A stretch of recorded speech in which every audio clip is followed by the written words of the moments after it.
Oh my fucking god. Damn rich cunt. Oh my god, bro. Just happened. We'll do it live. Okay. No, we'll do it live. Jesus. Do it live. I'll write it and we'll do it live. Shit just got real. Thing sucks. All right, we are going live now. Okay. So do I play this all over again? Well, I didn't tell you to play it yet. I know. I just had to get that out.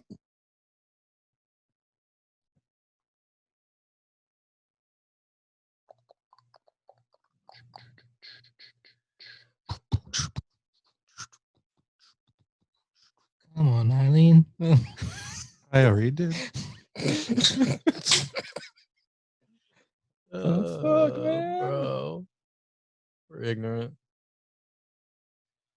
Okay, Sharon now. It says it was live 16 minutes ago. Right. It says live 16 minutes ago. That's weird. I just went live right now. Hope that It literally, I just started. Because I started, I pulled up the Facebook browser 60 minutes ago to go live. But I just hit the go live right now. All right. Okay.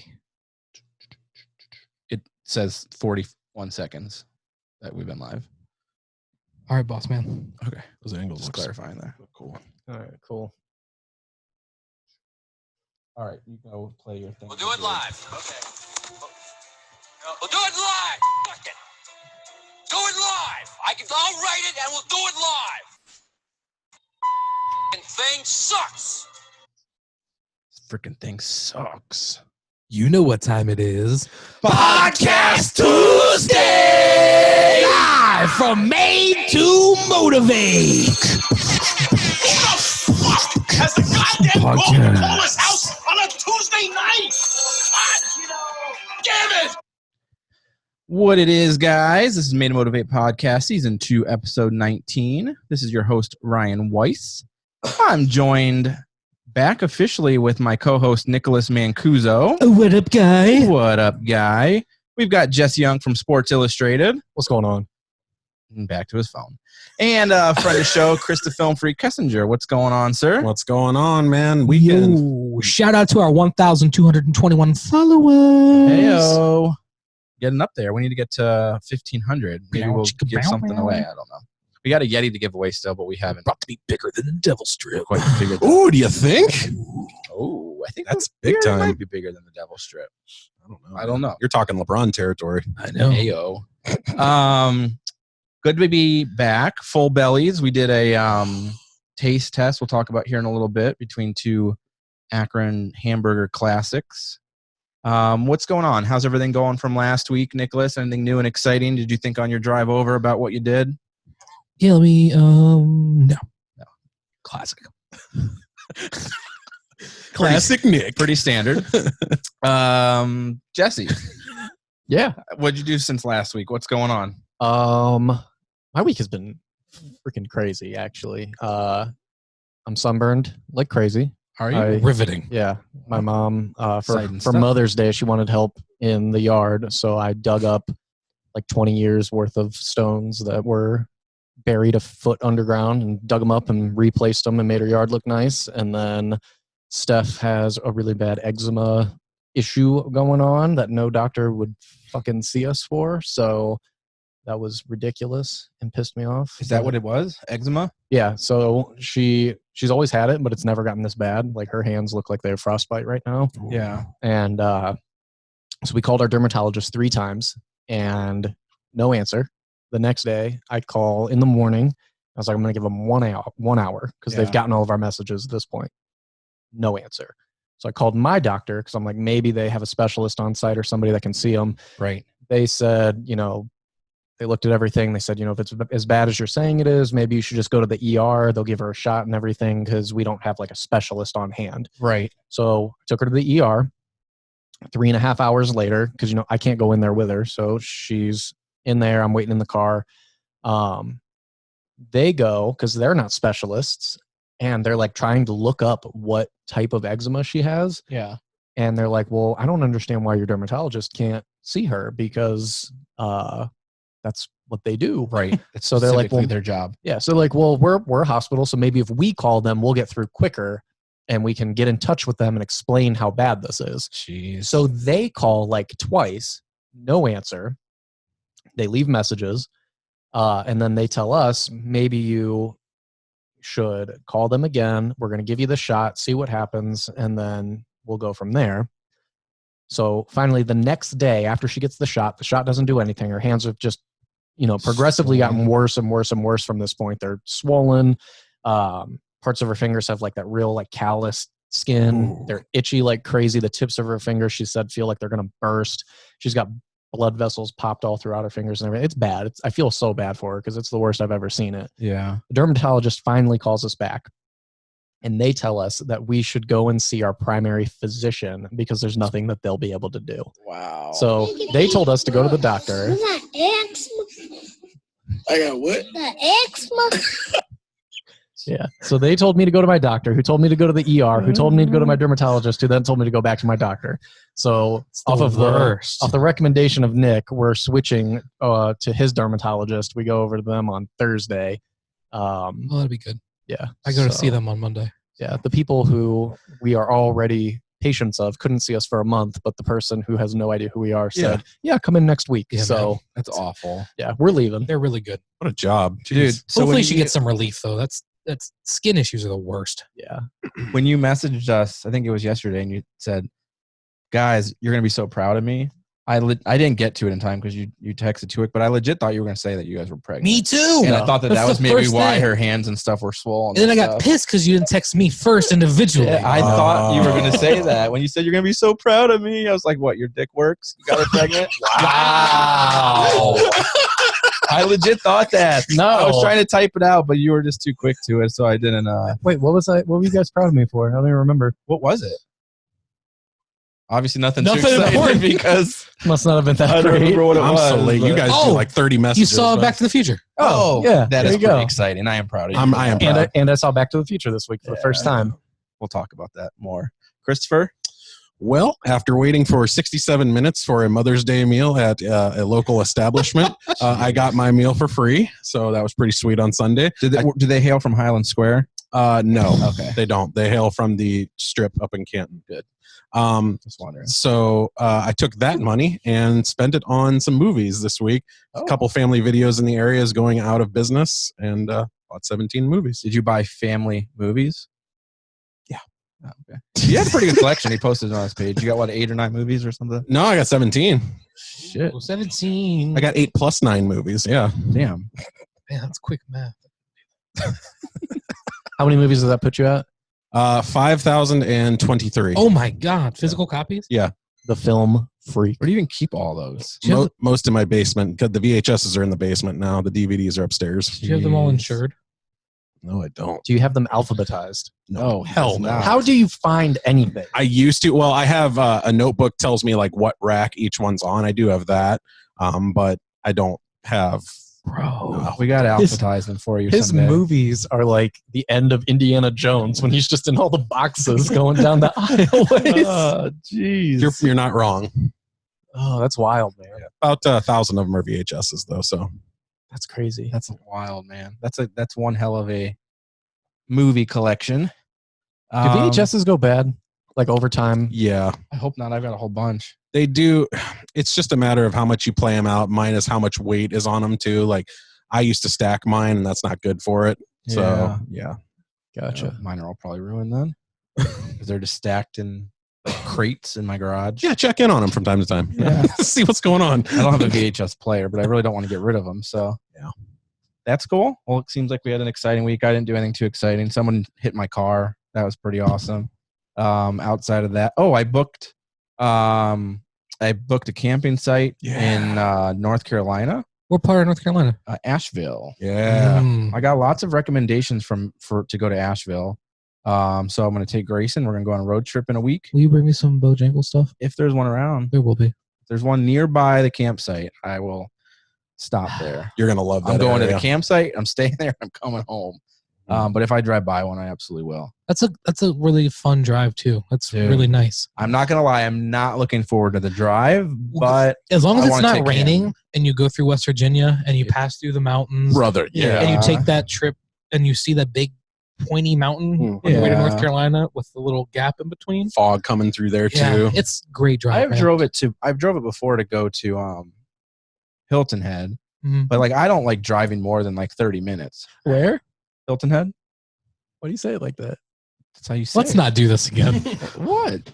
How do you say- Overemphasize the T. Oh You're my like Hilton Head. This fucking guy. That's like episode 2 shit, I know. Jesse. We've been Sorry. over this. Anyways, so I've drove through there before, but like I hate long drives, so I'm really gonna have to psych myself up to do it. There's but, some good rest stops too with some Cinnabons. yeah, and they got the KFC Tamarack. buffets going through there. They got the KFC what? Buffets. No, I literally didn't hear you. I thought you said phase, and I was like, what is this? I thought it was a new thing. Fucking Jesse, man. I thought I was transitioning into a cool conversation. Sorry, I'm just a dick. You are just a dick. Got to stop at the Tamarack, man. What's A lot of that? good- lot of like Nick said, a lot of great Like a restaurant? restaurants. Yeah, You'll see posts for it. Yeah. yeah, like 30 miles, 20 miles, 10 miles, 8.5 miles. 2 miles, 50 feet. Huh? Well, a lot of people recommended Asheville because it's supposed to be extremely like dog friendly. Yeah. So Oh, cool. there's a site you can pull up like Fido something or whatever. That's real helpful, I know. But it tells you like dog friendly things, whatever cities you We'll visit. put a link in the description. Yeah. So I pulled up a list of like all the places you can go that allow you to bring your dog with you. That's awesome. So that's pretty cool. Maybe Grayson will find like a Lover. little lover. He doesn't have any balls. So You can still rub. love. He can, His lipstick's always he can out, rub though. on him, bro. Jesse's well aware of his lipstick. So. His lipstick is ridiculous. Yeah, Jesse and them are BFFs. Dog. He loves Jesse. I don't know what it is. It's really he looks like a girl. And I don't like Oh, always push him away. You know what?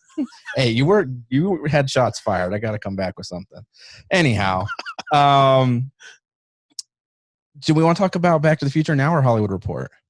I mean, they kind of go together. Or let's do it in a Hollywood Report. Let's hop over to Hollywood Report. let's hop on over.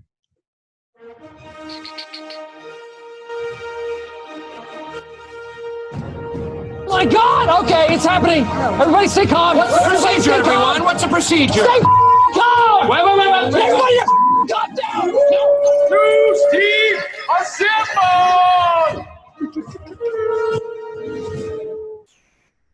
It's the best soundbite we have. That's so such a good good. soundbite. Hopefully we don't ever get really big and official because then we might not be able to use it for all That's I how know. I feel about my logo. Hollywood You did a Report. sweet logo. This is brought to you by Nick Mancuso and Chris the Film Freak Kessinger. Hey. So I want to start off with Jesse talking about. He made my heart very happy. He finally watched Back to the Future. Yeah. And he didn't even like it. I loved it. He fucking loved it. It was so good. This is one of my favorite movies of all time. Got a DeLorean and the clock scene tattooed on my arm. It's badass. Jesse refuses to watch good movies. That's but not true. For some reason, he finally watched this. What were your thoughts? First off, that's not true at all. I just have a lot of catching up to do because I wasn't born in like the 50s like you. Great movies like Con Air. Yeah. I've been seeing a lot of like classic things lately. Like I saw Top Gun for the first time. I saw Con Air for the first time. And then I've gotten to Back to the Future. Haven't watched the second one yet, but You were supposed to do that yesterday, you said. I know, but you know, I'm an ass. Eczema. Oh, yeah. But no, it was great. Like usually when I watch older movies, they just don't live up or like stand up to the test of time, and like, or they're just terrible, like Con Air was. And I was like hooked in the first 5 minutes, like just the way that it's shot and like it's that quirky 80s like. It's so It good. reminded me kind of like Ferris Bueller almost, like just the way that it caught me, not necessarily content wise, Yeah. but I loved it. I really thought that Doc was gonna be in it more. He's not really in it as much as you would think. The first one, not one, as no. much. No, third one is really his movie. Yeah. Yeah. But the second one, he gets more of a bigger I role. figured the second one he probably would. Haven't seen it yet, but Yeah, that is a good point. He doesn't have a big role in that one. Third one, a lot, but it's the worst of the series. It is. But he plays a lot larger role in that film. yeah. So, in terms of like the time traveling, was it easy to follow for you, being your first time and everything? Yeah, I wasn't confused by it at all. Yeah, I always use that movie as like the benchmark for time traveling understood easiest. Yeah. Yeah. I like to use Hot Tub Time Machine. Hot Tub Time Machine, yeah. It's really good. It's a classic. I mean, it is easy too. It's very formulaic. So Yeah, I don't know what was going on in the 80s with everything being all time travel-y, but between that and Terminator, Hot Tub Time Machines. I'm an not expert. in the 80s, but they go back to the 80s. yeah, it is technically set. Yeah, great movie. I like the well, I think they've already played out at this point, like the dates in that movie. Everybody would like wait up to that date coming in like real time or whatever. But glad that you finally saw that. Great movie. We gave you a list of quite a few more to watch, so maybe you'll catch up on those. Please watch The Burbs. Yeah, if you have a classic film, anything from like 1990 or before, go ahead and put it down, and then I'll go ahead and watch it. Maybe, maybe not. We'll see. Planes, Trains is good. Planes, Trains is the next one I'll probably watch after Back to the Future 2. Go ahead and recommend a movie I'll watch. I won't, though. Okay. I mean, I might watch it. I might not. I don't know.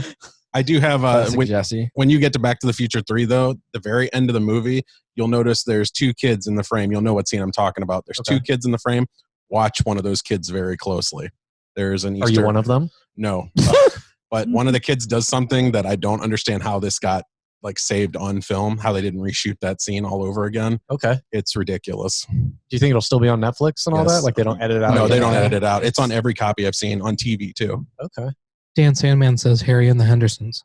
Ooh. I think I put that on the list. Did I not? I don't think so. Oh, that's a I good don't one. have the list pulled up. Whenever I have McDonald's cheeseburger, I always think of that movie. Yeah.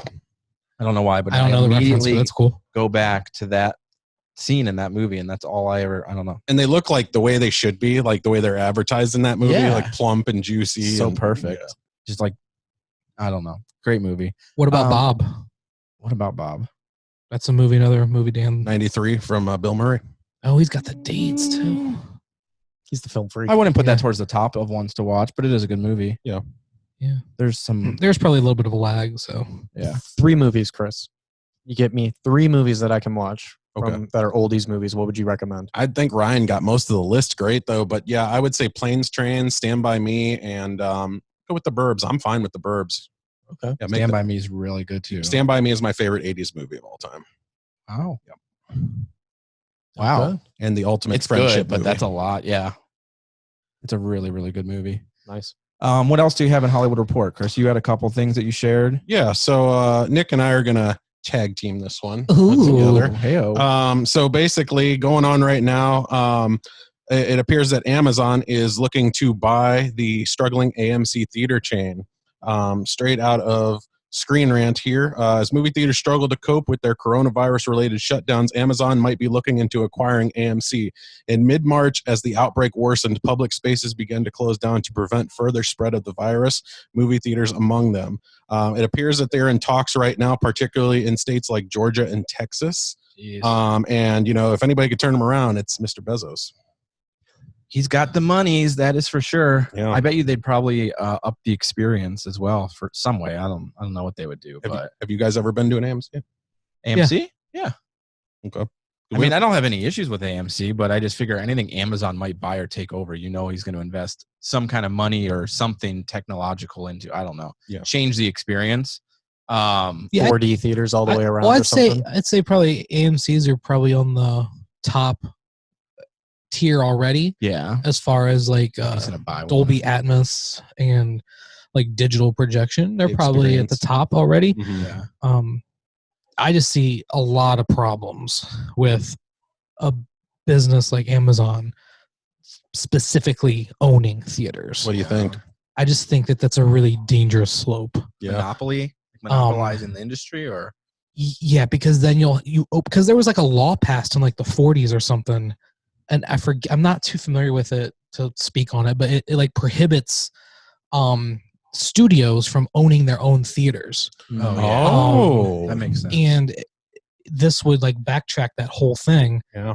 Because then you would just have Universal owning their own theaters. Right. You would have it would just create such a like you would have to it's just create so many more headaches than you'd ever want to deal with. Yeah. And then what if a movie comes out on that's distributed by Fox, but you don't have a Fox theater anywhere near you? Mm-hmm. Yeah.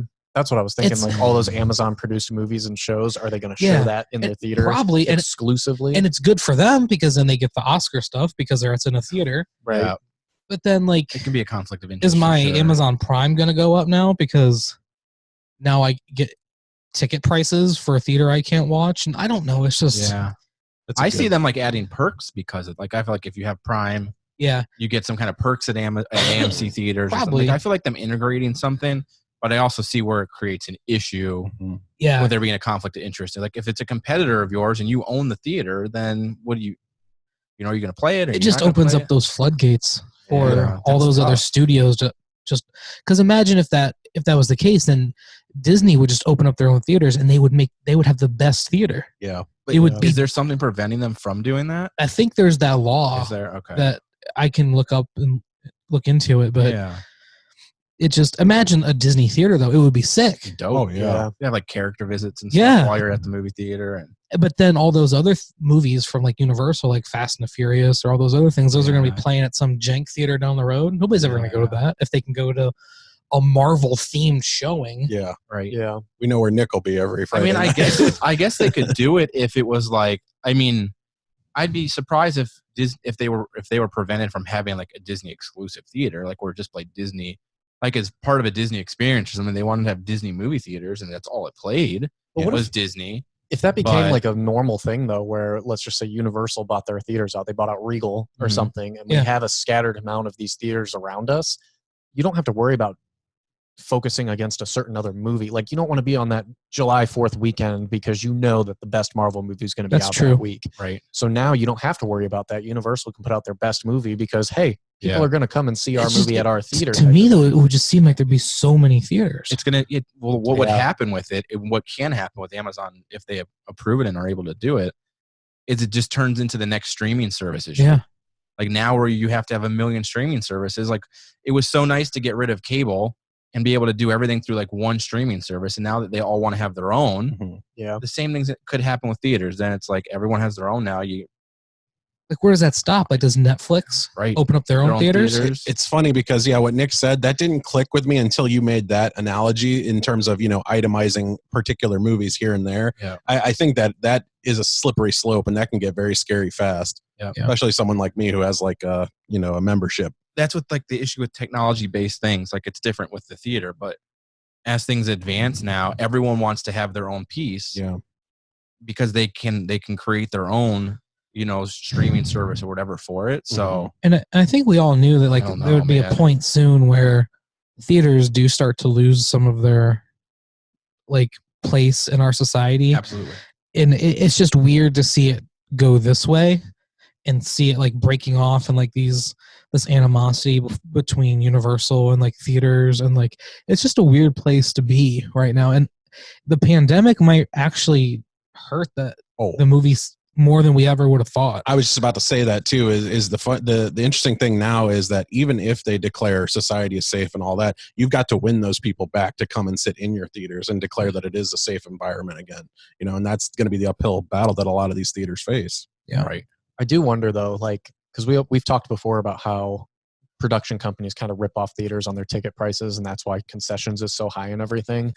If you go to an Amazon theater where they no longer are getting ripped off by the production company because they are the production Mhm. company, Yeah. does that then one, keep theaters alive? We don't have to worry about them going out of business anymore. But then does that also help in terms of ticket Yeah. prices and concession prices? And that's a and really stuff? good point, because then that they could use that as a we're saving the movie industry, Yeah. because we are the production company. We cut out that middleman. Right. If you have Amazon Prime, you get $5 off your ticket price. Yeah. You know what I mean? Like, on the monopoly standpoint, I don't necessarily believe in that, but on the movie fan standpoint, it could be good if you yeah, don't really care and that's about why it's such a struggle, outside of the politics. It could because be you a can good thing. because you can see the benefit on both sides. Absolutely. It's scary because if you deem him the hero, like how far are they willing to stretch that hero him, or hero?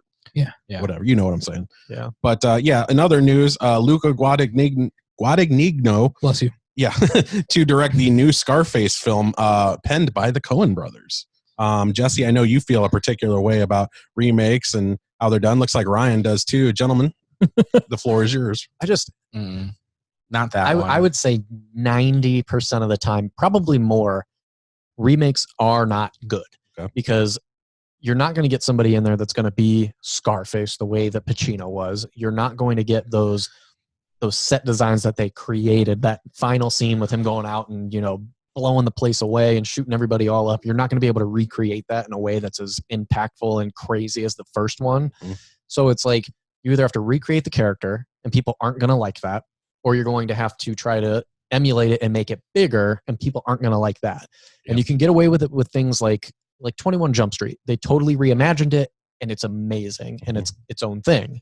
But like The Thing was remade, it's good, but it's not nearly as good as the original. Yeah. Which one are you talking about? John Carpenter's. That's not the original. I know. Okay. I know. But and that's the other thing is the original Scarface. That the original Scarface 28. is not the original because there was one in 1928. 28. Mhm. It's that old. Yep.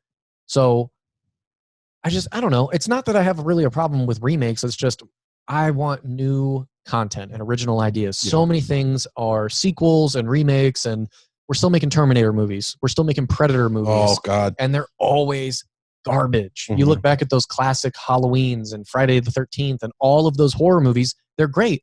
Everything after that, the 10 that they've made in every single category since are trash. But I'm going to speak for There's Nick. some remakes that in the horror industry that I have liked. But I'm going to speak for Nick here. Everything you just named with Terminator and all that, those are sequels. Those aren't remakes. No, that's true. But so I feel like we just take things too far and too long. That's fair, yeah. Where I want to see more things like Annihilation, which was an original idea that was great that came out, or really good movie. Midsummer and Hereditary, which are original new ideas, and The Babadook. Did you say something nice about Midsummer? I thought it was okay. Hereditary was awful. Yeah. Oh, he's the minority in the group. I was laughing in the movie theater watching that. But It like, was so bad. I feel like horror started to come around in this way, Mhm. and I think that like everything else just needs to follow suit now. Okay. Because I don't think we have as many great action movies. I think horror's starting to make a rounds back to being a great genre. I think action has totally lost its way. Nick, you look like you wanted to say something. No, No? Okay. I think my thoughts are pretty. I well have a known. hard time with them just because. Why? I don't know. Like Jesse said, You come think with they're original pointless? content. Like if you like Scarface, go and watch the original Scarface. Mhm. I don't know what I just don't. If don't if know. anything, if they're gonna make a Scarface, I don't know why it would have to be compared to the original. Mhm. Like to me, I'm not comparing it to the original if it's new. Mhm. If I'm gonna compare it, then it would be a sequel. Mhm. If it's a new remake, then it's its own thing. I'm not gonna worry about if it matches up to the ending of the first one. And If I it's- don't care about it matching up, but it's just come up with your own original content. Like I just don't understand that. Like make your own movie rather than piggyback off of another successful movie. Just do your own story and your own characters. Mhm. There's two reasons why I have faith in this whole project. First of all, we already named it. Scarface is a remake of a movie, an original movie. And that remake was nothing like the original. It was completely different in every way. So if this movie makes it to where there is no Tony Montana, there is no Cuban gangsters, there is no nothing of that. It's all wiped. Say it's a story that takes place in New York, for all we know. Yeah. That's a completely original idea. It's fresh. The only thing that's the same is the name Scarface. That's it. So why piggyback off the name though? Like we Because talked it's about money. that- Because it Point makes Break. money. Like Point Break was awful. But that's a good comparison though too. The only reason Point Break made any money that it did is because of that Point Break name.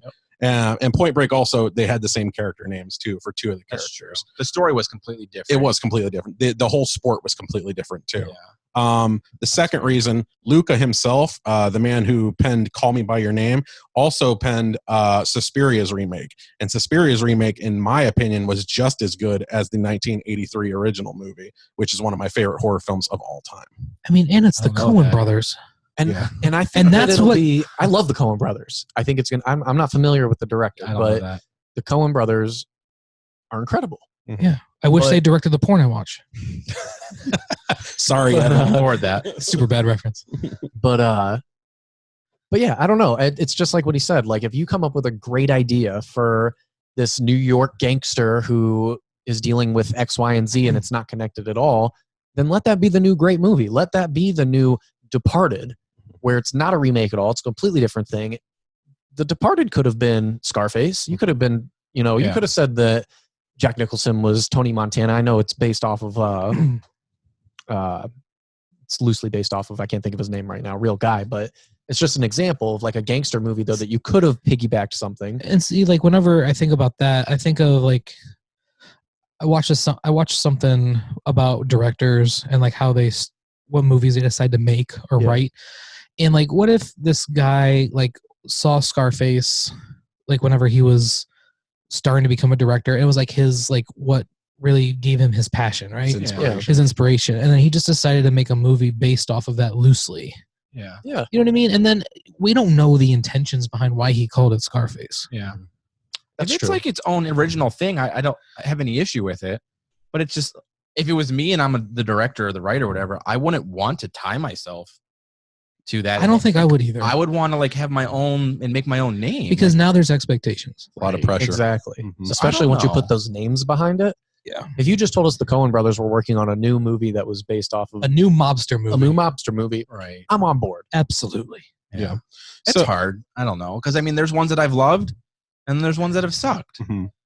I think the I don't- whole I know that's Scarface hard. name is like Yeah. really throwing a wrench into a lot of people's opinions. It's tough, yeah, because it's like you can see why they attach it to them from a business perspective. Like I told Ryan, I said it's all for money. So if people hear Scarface, automatically they're going to go see it. That's true. Regardless of their preconceived notions going into it, Yeah. they're going to go see it for that name. Yeah. But on the other side of that, it's a lot of pressure to take on, man, because Scarface is really one of the iconic action, definitely one of the iconic gangster films of our time. Yeah. Absolutely. So it's a lot to put on your shoulders. But I have faith in Luca. The only thing that worries me about his filmography early on is that Call Me By Your Name and Suspiria, these are both things based on prior things.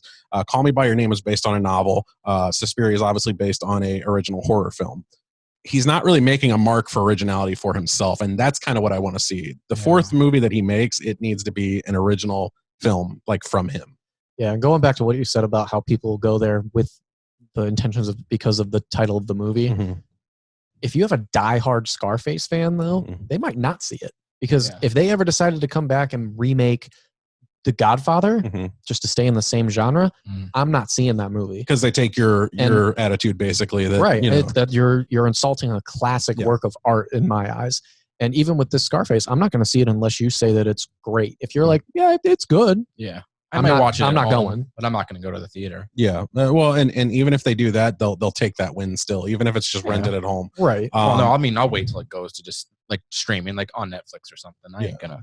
I just feel like lately, in the past couple of decades, movies have lost their originality overall. We still have some great stuff that gets put out, but it's not like we talked about Back to the Future. The 80s was pumping out some of the greatest movies of all time. When you're talking Indiana Jones and Star Wars and Terminator and all of these incredible movies that are foundations for movies forever that we'll show our kids one day. Right. And they'll probably show their kids because it's just going to live on. We don't have a lot of that stuff anymore. And that's why it's important to celebrate like the Christopher Nolans and the Denis Villeneuves. It's important to put your money into those directors and to appreciate their projects. Because like you said, they don't come as often as they do in the 80s. They're there. You just got to dig a little deeper to find them. Like, do you know how many people are going to go see Dune when it comes out? Yeah. Right. Nobody. Yeah. Unless their marketing campaign is amazing. Right. And that movie has the potential to be Awesome. an Indiana Jones. Yeah. A Star Wars.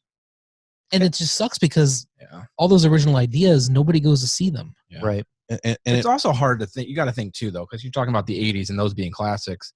You're talking 30 years later. I mean, like, there's so much that's been made. The premise of an original content now, everything I feel like kind of piggybacks off of something at some point because everything has been made. Yeah. Like the concepts of movies, like so much has been done already. To not have it somehow relate is, I got to imagine, has to be very difficult. But I don't know. I could never write like that ever. Well, I think that's why I appreciate movies that like Ari Aster makes, because in his movies, it's not necessarily there's a monster coming after you or anything like that. The monster's in your family. It's a study of genes. It's hereditary, literally, the title. Like that's what's scary about it. It's already in your house. Yeah. It's already there the whole time. It's just building and building. And I appreciate that. You have to take conventional ideas like that, whether it's touchy subjects, like mental health, you have to break those down. And I think it's important when movies like that come out.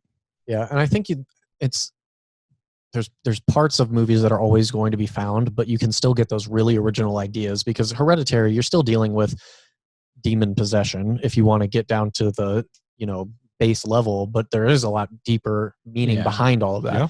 You look at Get Out, where you look at, okay, it's Invasion of the Body Snatchers, basically, but it's race and, Great comparison. and all types of stuff like that. Mhm. So you can find those new ideas in there, but you have to have somebody like that who's able to take that next step and go, okay, I can make a horror movie, or I can make something that's great. I can make an action movie, or I can make something that's great. And I want greatness in my movies. And there is gems out there. It's just we're so overflooded with content right now. Oh God, yeah. I mean, we have one of the best action movies out with John Wick. Oh yeah, so good. We have a really good action movie with Baby Driver. Like there's gems in there that'll stand the test of time when we look back. And if you do look back on the 80s, you'll see there's a bunch of garbage in there too. Oh yeah, that's true. So I mean, you do have to be careful not to be like lost in the moment and get so overwhelmed by all the garbage, because like there are like Annihilation. Yeah, you know, there's gems in there. Yeah, oh, totally. And I think with 80s, I think why it gets such a perception that every movie was a classic, it's that nostalgic factor. It's people grew up in that decade. Absolutely. If you grew up in 2020 right now, someday you're going to think our movies right now are the greatest thing going. It's for sure. It's like you can relate to. Whenever you saw Back to the Future or Jurassic Park or anything like that, that's how you fell in love with movies. Jurassic Park is still so good. So yeah, the first one's classic. So good. So that's a really good point. Yeah. I'm going to skip one thing that's on here because we're already kind of running over as it is. But the last thing I wanted to talk about is sad movies, guys. What movies have made you cry? I think this is an interesting question. I want to reach out to our watchers at home too, our audience. What movies have made you guys cry that come to mind immediately? Because the list is huge. Except for Chris, because he's cold-hearted. He doesn't cry. I'll go first because I'll give you guys some time. Okay. And then I think you should do the most random movie that makes you cry too, like one that you wouldn't normally think would make you cry. Wow. So I think that's fun. That is a good question. Okay. Yeah. So for me, there's two movies really that come to mind. We already talked about one of them, Planes, Trains, and Automobiles, that Jesse totally has to see. Yeah. There's a scene that happens in the last 5 minutes, which totally turns the movie upside down. It goes from a comedy to a drama, and it is just so impactful. That is one movie that no matter how many times I watch it, just saw it in the theaters last November, and I still bawled in my seat. The second movie is a lesser known film. It was big for its time, but has kind of went back into the bushes since, and that's My Life, starring Michael Keaton, 1994. It's a drama about Michael Keaton is a guy that gets diagnosed with terminal cancer. Nicole Kidman is his wife, and basically she quits her job to look after him and all this. And the whole movie, it's just he examines his life and how this guy ended up being, a liar to his family. His family ended up hating him, but he goes back. It's kind of a redemption story to, earn their trust again and to show them that, above it all, I loved you. And the ending in that movie is crippling. If you can make it through that, you can make it through anything. So those are my two. Yeah, this whole thing started in a text conversation because Chris was like, only 2 movies have made me cry, and the rest of us are like, we cry at everything. I know. I want to hear this. It's so true. Remember the Titans always gets me, for sure. That scene whenever he's just like, are you blind? Can't you see that's my brother? It's like, fuck, man. That's good. That music hits. Oh, my God. It's so good. Hold that ball, Petey! Sports movies, man. Sports movies make me cry. Yeah. Big time. Man. Radio makes me cry.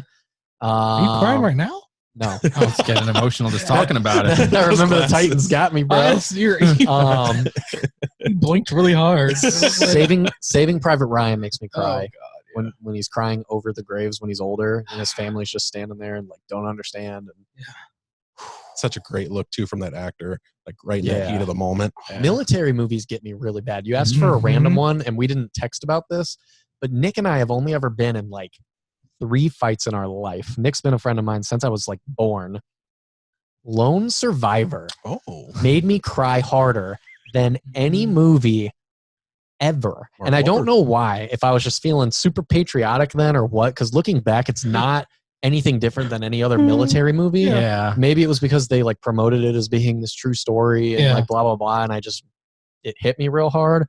But I was like bawling the entire time, like badly. Like my fucking He shirt was wet. soaked. I don't recall crying at that one. It's a good movie, but I So don't then- remember crying at that. So Nick posts afterwards because we didn't see it together, and he posted a status that was like, "Lone Survivor should have been called falling down cliffs every 2 minutes," Wow. and I just lost it. Damn, dude. So then it was just fuck yous back and forth. We didn't talk for like 2 weeks after that. I was so Because pissed. you took it like you took the movie so like you're Yeah. all the nerves, and then Yeah. you're like, yeah. All I can remember is just tumble, tree, tumble, Yeah. cliff. Jesus. Now Slow looking motion back, tumble. he's more correct than that. But, Yes, like, right. I literally like snuck out of the theater because I was so wet from tears that I didn't want anybody I worked with to see me. And I don't know why. I don't know but if a that's- movie I've has cried ever made harder me than wet. Yeah. I can't think of a movie. Well, if we're gonna get on that topic, that. Yeah. Barbed wire. yeah. Wild Things. Oh, wow. This is a good one, too. But Nick, what about you? Any movies? I mean, most recently, obviously, Endgame. Okay. Oh yeah, that's for sure. There's like 4 or 5 different. I mean, I cried Yeah. whenever Cap caught the hammer. Yeah. Yeah. Endgame didn't make me cry. There were And several scenes. of Infinity that. War. Infinity I cried War a made lot. Jesse cry hard Yeah. because he thought Tony was dying there. Dude, I cried like 5 times during that just because I was so sure Yeah. somebody was gonna die. Like the And- very first fight and with look- Cap and that blue alien chick, Yeah. I was like, he's gonna die right here, and I started And crying. looking back, and that's why I think for me, Infinity War is a little bit better of a theater experience. Yeah. Because it's the unknown. Yeah. And then all that stuff happened at the end, and I was just shook. Yeah. But Endgame makes me cry like 4 different times. I was gonna say, Um, is it Tony or is it what's her name, Black Widow?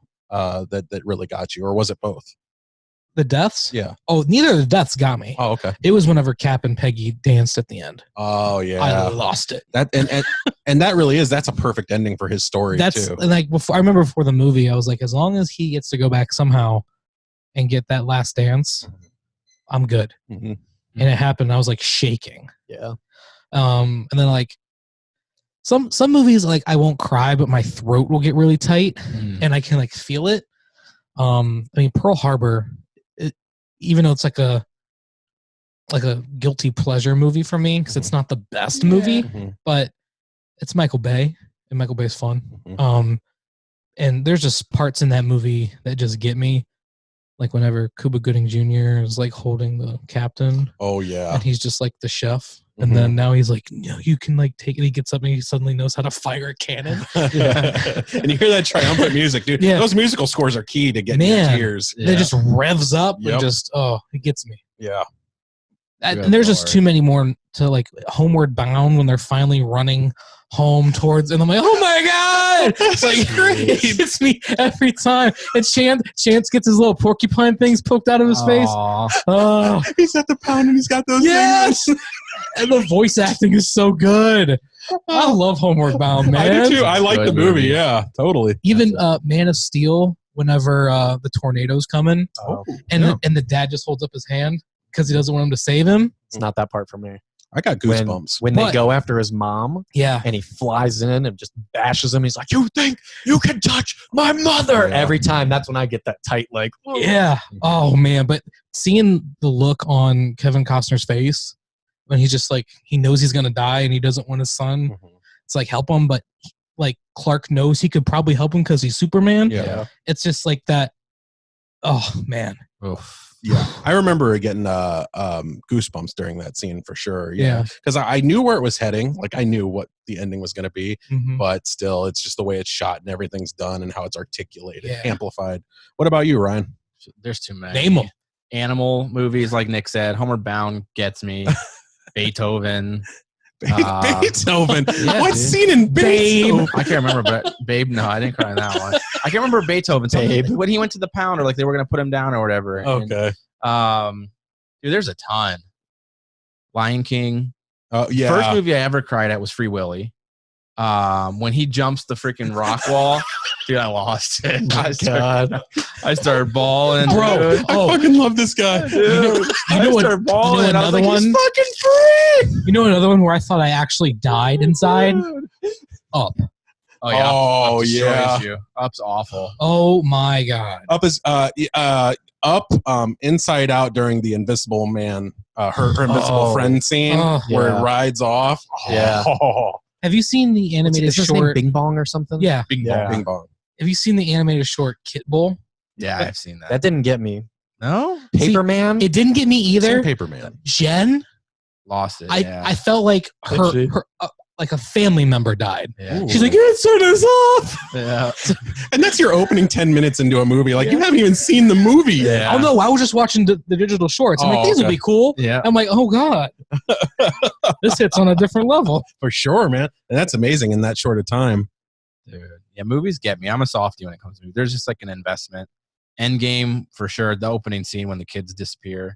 And he's just like looking around for them, Cliff. screaming for like, I lost it. Little Mermaid, when she gets her legs but loses her voice, I cried when she's like spinning up into the sea, and I was like, oh, I thought that was a joke. You really cry on that part? yeah, what the fuck. I don't know, man. There's so many. We had like a huge list. We talked for like an hour. Harry Potter, I cried when it ended. I didn't want it to be over. Anytime I see a movie with Ryan, there's at least one point where he's crying. Oh yeah, I cry at every movie. I get like emotionally invested. Even at Fast and the Furious. I cried. Super bad. They boop each other's I nose. was like, Ryan's like, oh, "Oh!" God, it's such a beautiful car. We went and saw Invisible Man or whatever it was. Yeah, And he was fighting and she was fighting the invisible guy. He's like, he's gonna get her. I cried at Everest. Yeah, Yeah, Everest. the snow is so beautiful. Bro. Oh, God. no, That's but one of the reasons I I do love cry at movies, a though, lot man. of movies, though. Yeah. You just get attached to Yeah. like the story, or there's like I get really invested in like a really good just like speech scene in a movie, or Oh, like if they're dude. giving like some, Independence Day? oh yeah, man, I get love teary that eyed one. during that speech. Absolutely. Miracle. Yeah. Yeah. Speeches get me I don't know what it is about like just because I get like pumped up. Yeah, man. Yeah. Oh no. Remember the Titans? The part where he's going, they crossed that line of scrimmage one more time. I'm taking all of you out. Yeah, dude. The Titans. I'm just like, oh. So good. I think it's interesting. It's another study in terms of how we're all built differently, just because of how different things make different people react a certain way. Yeah. You know, like I said, 2 movies, but like you guys are talking about, you know, you've got tons of them and all that. Yeah. But yeah, it's interesting. But yeah, we'd love to hear from our listeners too. To Yeah. you know, Tell us what you cry at. If you cry, maybe you don't cry. Maybe you're like Chris. What about TV shows? Have you guys ever been invested in like a Oh really yeah. Office. Game of Thrones, I've cried so many Game of times. Thrones for sure. Roseanne, I did. Yeah. The ending, because the ending is perfect. The original one before they brought it back and made it the Connors. Mhm. Yeah, it's a perfect ending. But that'd probably be it. There's Yeah. a lot of really good. There's a lot of TV shows. We didn't talk about that in our group chat, but like there's some shows I felt connected to for sure. Mhm. That when they 70s ended show or- got me. Jesse, remember The River? Yes, bro. I don't know that one. That's the river. It's a horror show that was produced by Jason Blum and the guy that does I just looked it up the other wasn't day. it Cloverfield? Abrams? No. No? It's the guy that does shoot, I'll have to look it up. Either way, it's these guys who they're basically on this like river in the Amazon. It might be on the Amazon, I don't remember, but it's just like a haunting. Like they're going through. I don't remember the premise. It was years ago. It was like 2010, but it's only like 7 or 8 episodes long. And me and Nick were invested. Jesse would come over every night And and it was on. and Nick would have Swedish fish waiting. Yeah, for man, me. I got him Swedish He was fish. a- he was That's a good friend right there, man. That's what he was crying for. Yeah. Oren Pelly. Oh, the guy that did is that Paranormal Activity? Yes, that's what it and was. that's why we wanted to see it, because that was our shit back then. I never got into those. I like the first one. Paranormal Activity almost made me cry. Yeah, out there of was fear. like magic or like paranormal activity on this river, and these people were like investigating it.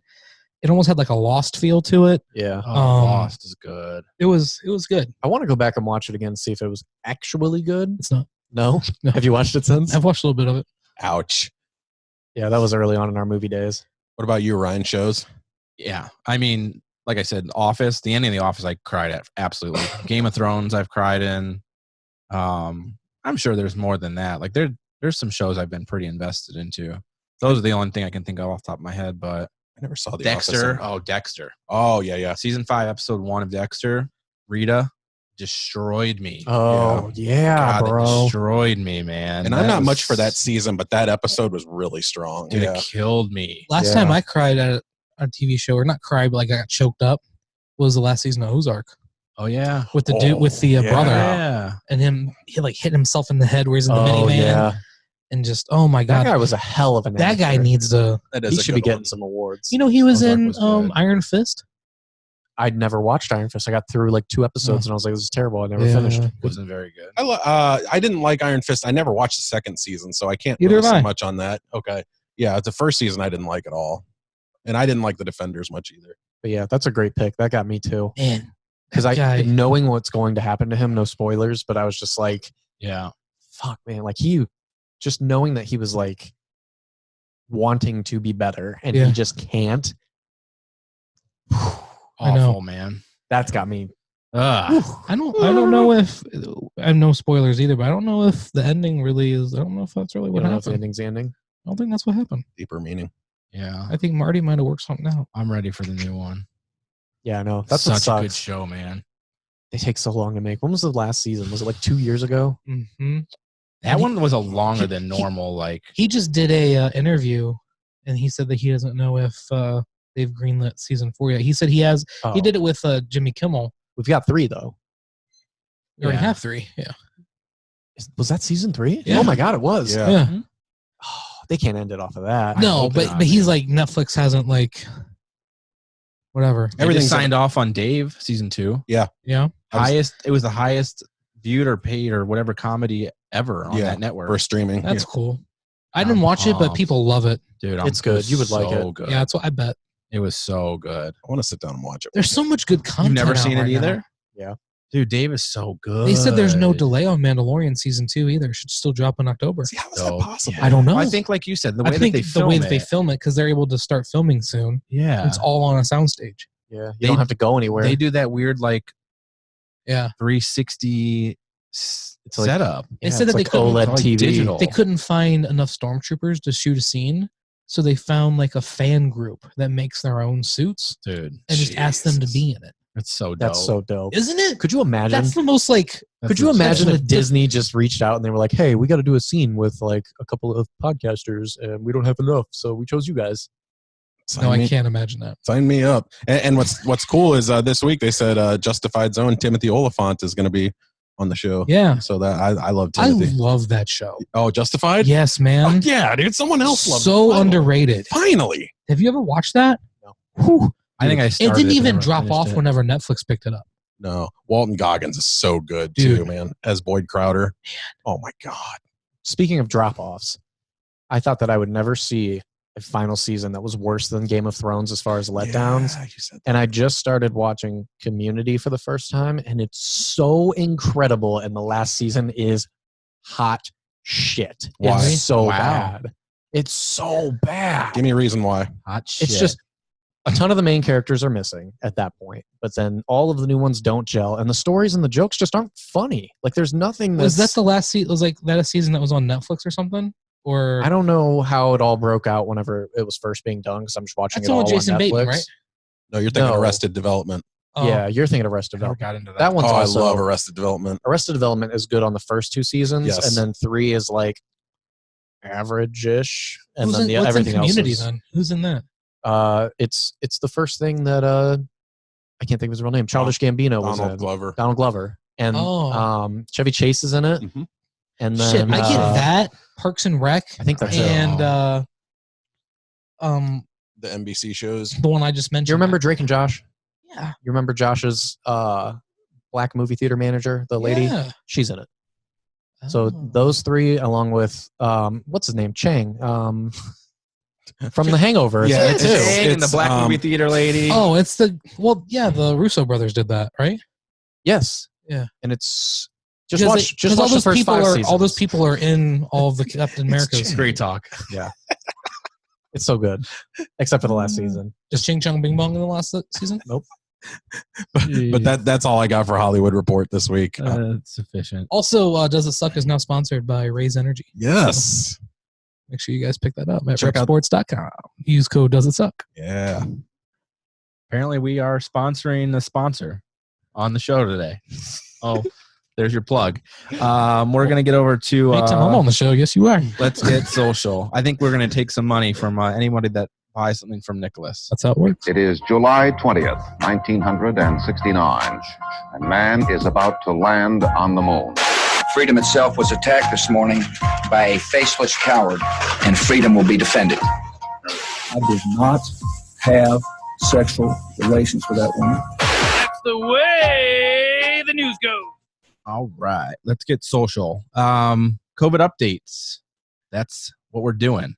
Nothing super new except for the opening of restaurants and bars, outdoor spaces. It's going phenomenal, apparently. Places are getting shut down for not following through with what they're supposed to be doing. Somewhere in Columbus got shut down. I don't know the name. I didn't even know they got shut down, but Nick said that they actually got reported and they actually got shut down. So, do you know the name of the bar? I don't. I don't. People were like just narking on them, basically. They had a patio full, shoulder to shoulder. I mean, probably hundreds of people on this patio. Yeah. Then just like going wild. In North Carolina, the news went to some bar and they were interviewing people, and they interviewed this lady and they asked her occupation so they could like put it in the title. And it said like her name, and it said nurse. And she didn't have any mask or anything on, and then so I think the hospital like let her go. Jeez. Whoops. I mean, come on, people. You're responsible. I knew it's not going to go well. Cases are spiking. People don't know how to, like, I mean, it is the restaurant's responsibility at that point, because they are solely responsible for making sure that they're mandating what's happening at their Occupation place. rates, man. But like, man, people got to be smart. You just can't go out and go all free willy-nilly. Yeah, man. It's like if we didn't allow people to have sex for 30 days, right? Oof. And then you just go out and start fucking everything. You can't do that. You still got to strap up. You still got to take birth control. You can't just fuck everything. It's a fantastic metaphor. I might be okay with that, though. That sounds more fun than... I'm just saying, that's how you got to think about it. I know. These people are just going like hog wild. Like, it's just... I get you're excited to go out, but come on, man. Best rant ever. Oh my It's God, they just clip it. That's the stuff that screws everything up, because then things are gonna spike. They're gonna say, you know what? If you can't be responsible, then we'll gonna make you close responsible. down. You know, like now that place is gonna they had one awesome night, and now they're probably gonna get shut down, or they got shut down. But who knows what that means for the future for them? Yeah. So it's just ignorance. I don't fucking know. I haven't gone anywhere since things have opened. I'm gonna. Jen said she drove by Brick House Tavern on Chapel Hill. Yeah. Smash, bro. Just filled to the brim. Really? That's crazy. Yeah. They're supposed to only be at maximum 50% of their occupancy rate. Maximum is 50%. You got to think though, like most of the time, those places aren't completely packed. So now you've let everybody go out there. 50% is probably high. Because you got to think put people on one side of every bench in there. That's a lot of people. Have a separate occupancy level than the interior. And the people in the patio still have to be 6 feet apart. Yeah. So like a patio will say, like the whole restaurant might be 800, but there's an occupancy sign on the like patio area that's maybe 100. Yeah. So that means they have to have 50, and they still have to be able to maintain distancing. That's crazy. Like they're probably taking, like, to your point, that occupancy level of 800, and they're saying 400, and then 400 people are on this little patio. Right. Doesn't work that way. That works. It's not how it works, people. Have any of you guys been to any like barbershops or banks or like anything like that to see what my they look haircut like? on the first? The only place I've gone that I've been to multiple times since any of this happened is Home Depot. I have not gone to grocery stores. Like, I haven't been to the grocery store since the first real wave. Yeah. When like people were stocking up because you never knew what was going to happen. But I haven't since then. Mm-hmm. Home Depot, I mean, they've got it down. They got their lines, everything's set up. And they got self-checkout, like whatever. But no, I haven't been anywhere else. I've been to Target and Best Buy, and I've done curbside pickup for both. Is Best Buy back open? No. Whenever I went, they're not. They did curbside in their app. They like totally changed their app. Mm-hmm. Yeah. It's so good. But I got a Mom's Day gift for her there. Yeah. Like, it's so good. You have like you like drive up, they scan your thing. Yeah. You let them know what car you're in. That's what Chipotle should do. Yeah. Because Chipotle did not change anything. You can still, even before this, you could still go in and order. I know, but then how? That's crazy. But you had to like wait outside for your order.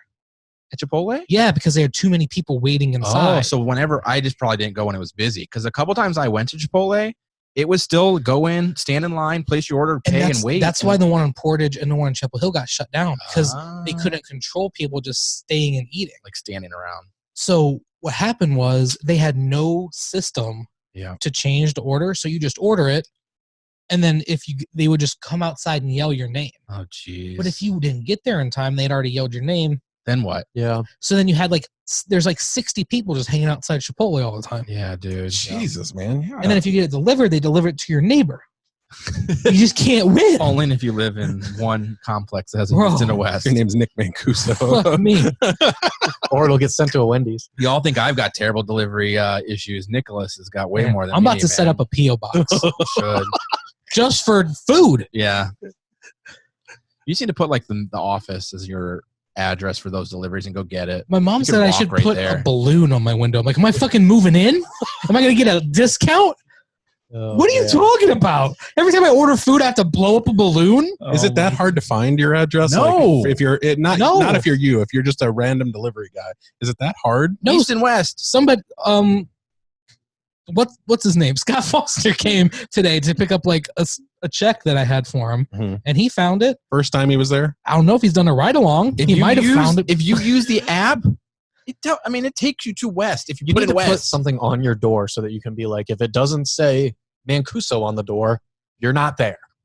well, we see how well they follow the directions, though. Yeah, Yeah, that's that's true. I put those specific instructions on there. It's awful, man. And the bad thing is I know all my shit's going over to my other neighbor, right? And I feel terrible because I'm like, he's getting all this shit. Do you get his shit? No, because the GPS He is doesn't just order it. automatically take it to East. It's what? That's weird. So you need to order something real weird. I sent him over there. I sent him a Uber Eats gift card. I was like, hey man, He's getting all your food already. I know, but Come on. I was like, hey man, I'm sorry that you're getting all this extra stuff, and he usually brings it over to me. Oh, okay. How far away is it? It's just across the lake. Okay. Just across the He's in a rowboat with your fucking lives on Chick-fil-A. Dawson's Creek. I'm living in the Ozarks. So no, he usually brings it over. He's super cool. He's like, got your stuff again. Here you go.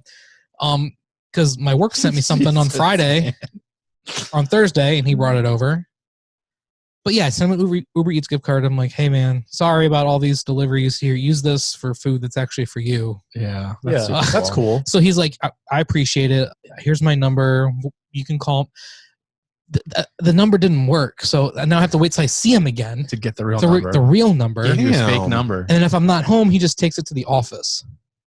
Well, he didn't bring me my chicken biscuit this morning, Yeah, he so slammed. a boy was hungry apparently. We all love a chicken biscuit. Yeah, he slammed, bro. Well, he was because- probably but sitting there like he didn't call my number, so I guess this is for me. they do the contactless delivery now, though, so someone could have just snatched that. He might not even been him.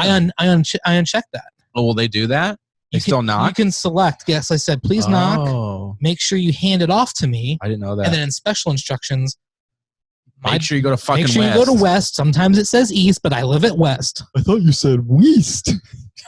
So it says delivered. I look outside. I'm like, bitch, you where? Dude, that's the worst, man. That would be so aggravating. Oh my If it didn't God, happen bro. to you all the time also.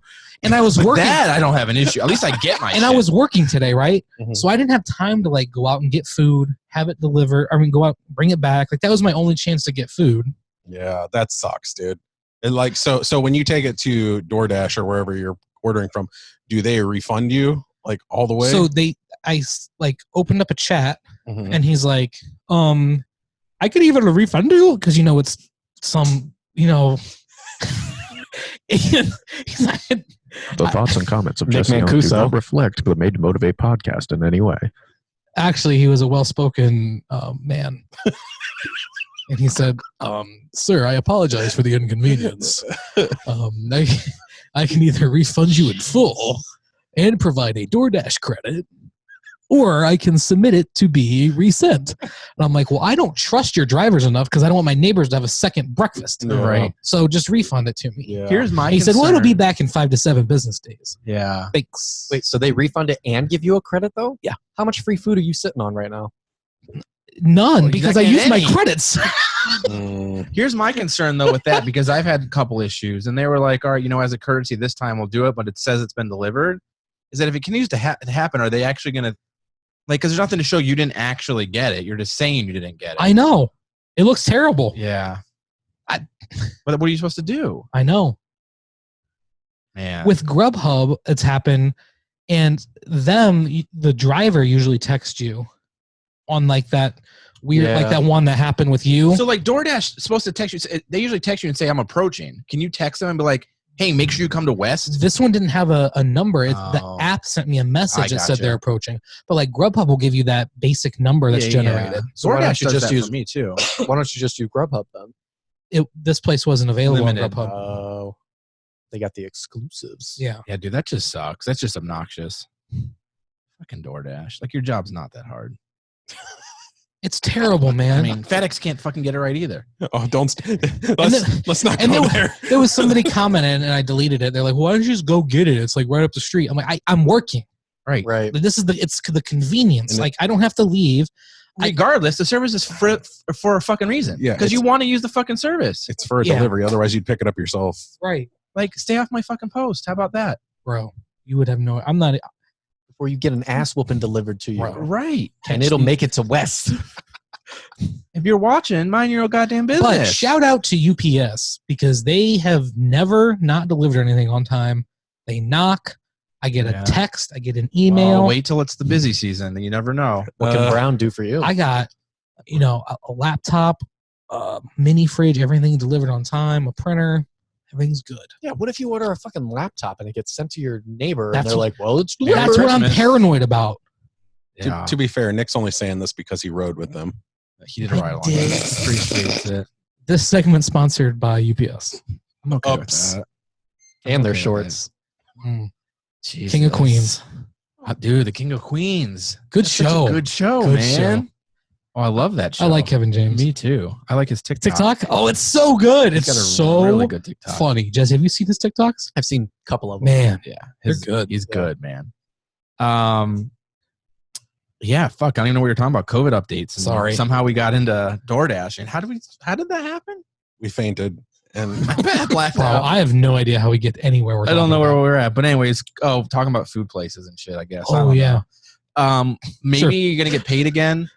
They're trying to pass another stimulus check. I don't think it's gonna happen, but House okayed it. House okayed it. Everybody else said, yeah, we're not going to go for that. Senate is Republican dominated, and they're already saying it's dead on arrival. They got the first one passed. Yeah, but that was because basically, if they didn't do anything, it would look bad on both sides. Yeah. They've already given them money. Republicans just want people to go back to work now. Yeah. They are looking to pass the Patriot pay, though, which is hazard pay for essential workers still, and Republicans are in favor of that. So do I get some of that money? You would. I like this Patriot pay. Would I though? You weren't considered an essential worker, were you? You are working. I'm I think working so though. because you're working. Yeah, If it it doesn't was- matter if it's from home or not. It had to have been one of the places that they deemed were not allowed to close, I Yeah. believe, to be considered essential. Like I'm essential Shit. for sure. Well, I mean, we can't close because people are constantly filing claims for their insurance.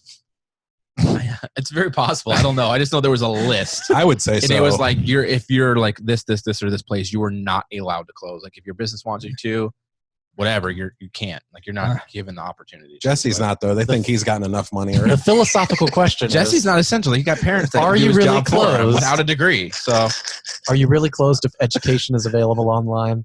I don't think so. hey, man, Give me my money. you ain't gonna pay. You get money whenever the parents get money when for teaching their someone kids at home. without They a ain't degree. teaching their kids. None of them kids are getting the work done. I'm pretty sure you got a bunch of people with no degrees teaching their kids same as you. It's like so- 30% countrywide. Nobody's doing work. Yeah. Like 30% of students are getting their work done. It's crazy. Do they get their work done when they come to your class? Hell yeah, bro. I've seen your Hell yeah, papers. bro. I've seen A's- the papers you A's grade. and B's, bro. Like a Michelle Pfeiffer over Do you here have from a Dangerous website where Minds. people can review teachers? Like leave you guys reviews? Like a teacher? Like Jesse rate my is not professor? going to Yeah, see rate that. your- yeah. No. You can go on Google reviews and talk I about wish. how snarky the owners are. Hey, Jesse is not going to admit that to you. Yeah, he's not. I would have such a high rating. Would you? Jesse Oh, would have yeah. the highest rating of anybody. The highest rated Never ever. seen a rating. I would have this a high. high rating. Maybe China. Oh my god! Higher than Brussels sprouts. Much higher. There's not much that's lower than Brussels sprouts. No. I mean, higher, lower. I'm not a Fuck square. them. You're not a square? Oh, Crack they're your the skull. Freaking worst. Larry. I hope they're listening. Yeah. So stimulus check we might not get. COVID updates. Ahmaud some updates on that. Jesse, do you want to head that off? Yeah, so last time when we went over it, just like every time we do our podcast, major information comes out about what we're talking about literally hours after we finish recording. So we went over everything that we had at that point. The video of them in the road, the actual shooting is all recorded. We went over, who was involved, what allegedly he was guilty of. And we said that if a video came out that they claimed that they had that showed he was there, that they would probably walk. And since then, that video has come out. There are 2 videos that show him on the premises of a building that's under construction. It's not showing him steal anything, but it coincides with the 911 calls that we talked about last week where they say there's, this black guy's in this house. He's not supposed to be there. And then the other one where they're saying he's running down the street and then they went after him. Yeah. It doesn't look good. Yeah. Not saying that they were right, but legally from a legal standpoint, the way that their laws are written at that point, once they witnessed that he was trespassing with the idea that he was probably stealing, that constitutes the immediate knowledge and witnessing of a crime.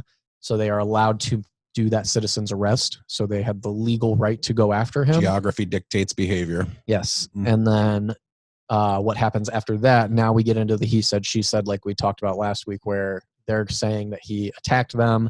The video is unclear of who rushed who, so it's their word against his, and he can't speak for himself, unfortunately. So they're probably going to get off on a self-defense claim. I would think that they're not going to.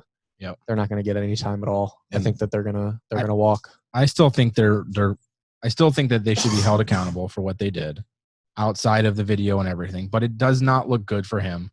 An avid runner or someone who runs often, you don't go running in cargo shorts. I'll tell you that. Yep. He wasn't just out for a jog that day. So it's not pointing in a good direction. I don't think by any means that justifies their actions. No, he didn't need to die. Right. Citizen's arrest, okay, if you really think you need to go that route. There's 3 of you, though, and 1 of him. Right. It doesn't justify shooting him. Yeah. And one of the 3 tackled him or whatever. Yeah, one of the 3 is a relatively young guy, too. So it's not like they're all 3 old guys going after this young, spry dude that could maybe defend himself. Like, they could have tackled him if they wanted to. Did you watch the interview with the guy with the Dumb and Dumber haircut that was in the truck recording? Have you seen his interview? I've seen him. I've seen pictures of him. I haven't seen the interview. Bro, it's awful. Yeah. He's the guy that was driving the truck who took the video.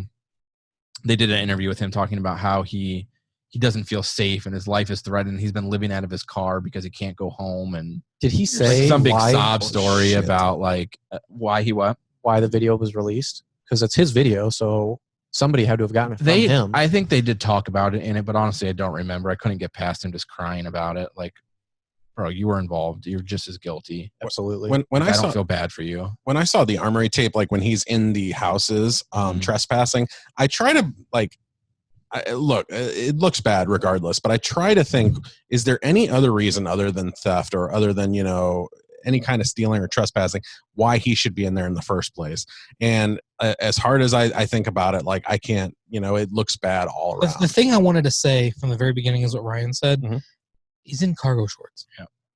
Have you ever, I mean, I don't exercise much for running, but I know that when I do, I don't wear cargo shorts. Yeah. If you're an avid runner and you jog and you go running a lot, you got the shoes, you got the short, like you've got stuff you're going jogging and running in. Even crappy shorts, the worst pair of shorts you have. You're not in cargo shorts. And again, like to your point, what reason can you think up to go into a house you don't own? I can't. To be looking around in there. Even if he wasn't going to steal anything, he had no business being in there. Mm-hmm. Well, the second video that they had released does show, like, it proves that he wasn't out jogging because he walks up to the house and he looks both ways to see if anybody's watching before he runs up into the house through the garage. He went in the one entrance first. Yeah. And then comes he out came the other out side. and went the other, and then went in another way. And then that guy catches him.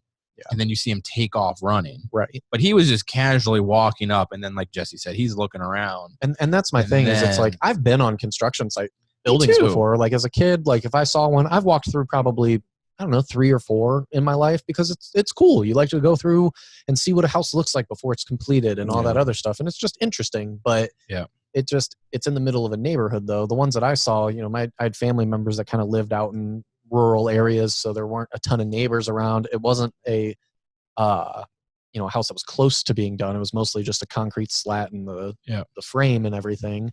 But yeah, I mean, at that point, I don't know. Just- He shouldn't have been there. They shouldn't have killed him over it. Absolutely. It's a sad situation all the way around, but it's just don't put yourself in compromising positions like that. Like as a kid, yeah, I've done that, but not as an adult. right.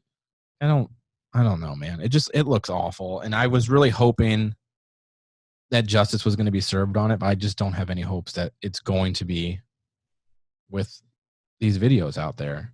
Yeah. Unless more comes out in the trial that we are not aware of at all, nobody's, there's no rumors of anything that's saying he was targeted or anything like that at this point. So unless something unforeseen comes out, I just don't know how they could possibly even get manslaughter at this point based off of the evidence that we have. Yeah. It's going to be ugly in that Georgia town, man. The interesting thing too, though, is like, so the couple days leading up to us first talking about this, which I think was 2 weeks ago, I mean, all my Facebook was that. Yeah. And since new evidence has come out, like these videos and stuff, I haven't seen a single person mention it, talk about it, defend them or anything. Like it went dark. I've seen a lot of stuff still, actually. Have you? I see a lot of people gone. I see a lot of people who are now basically just saying, like we're saying, they shouldn't have killed him for it. And so they think that something should be done to them because of that. Yeah. But I think that that's a very dangerous thing because even though they took it to the extreme, once you start getting to the point where we're ignoring what laws are written in favor of community outrage guidelines, you can go down a real dark path with that when it's not going in your favor. Right. And if you want to change laws, absolutely. I am all in favor of changing stand your ground laws because of incidences like this, where you go, okay, look at the gray area that this law allows that turns something that should have been a crime into a legal action. Right. And we need to change that because you witness the problems within the laws. But just saying, well, I don't care what the law says.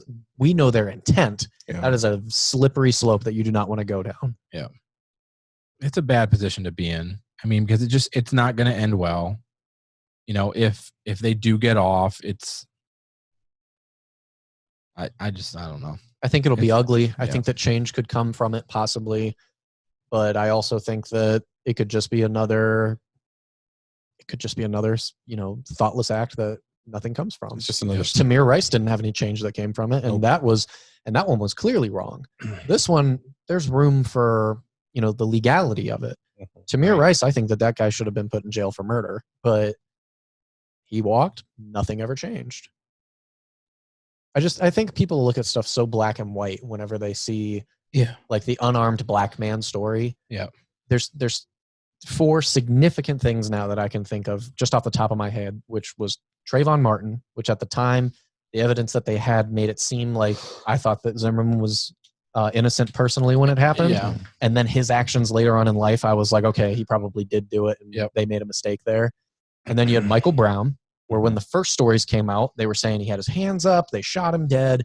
And then we found out that a lot of witnesses couldn't, keep their stories straight. Right. There was probably lies going on. And then you found out he reached for the cop's gun and tried to pull it from him. And then I'm like, okay, that dude probably should have been shot in self-defense. Yep. And then you get Tamir Rice, where I'm saying that's a full-on murder. And now you have this where you're like, well, they're intense. There's so many different categories. You can't just be like, unarmed black man killed by somebody is a terrible thing no matter what. But you also can't be on the side of, well, what was he doing? It doesn't matter.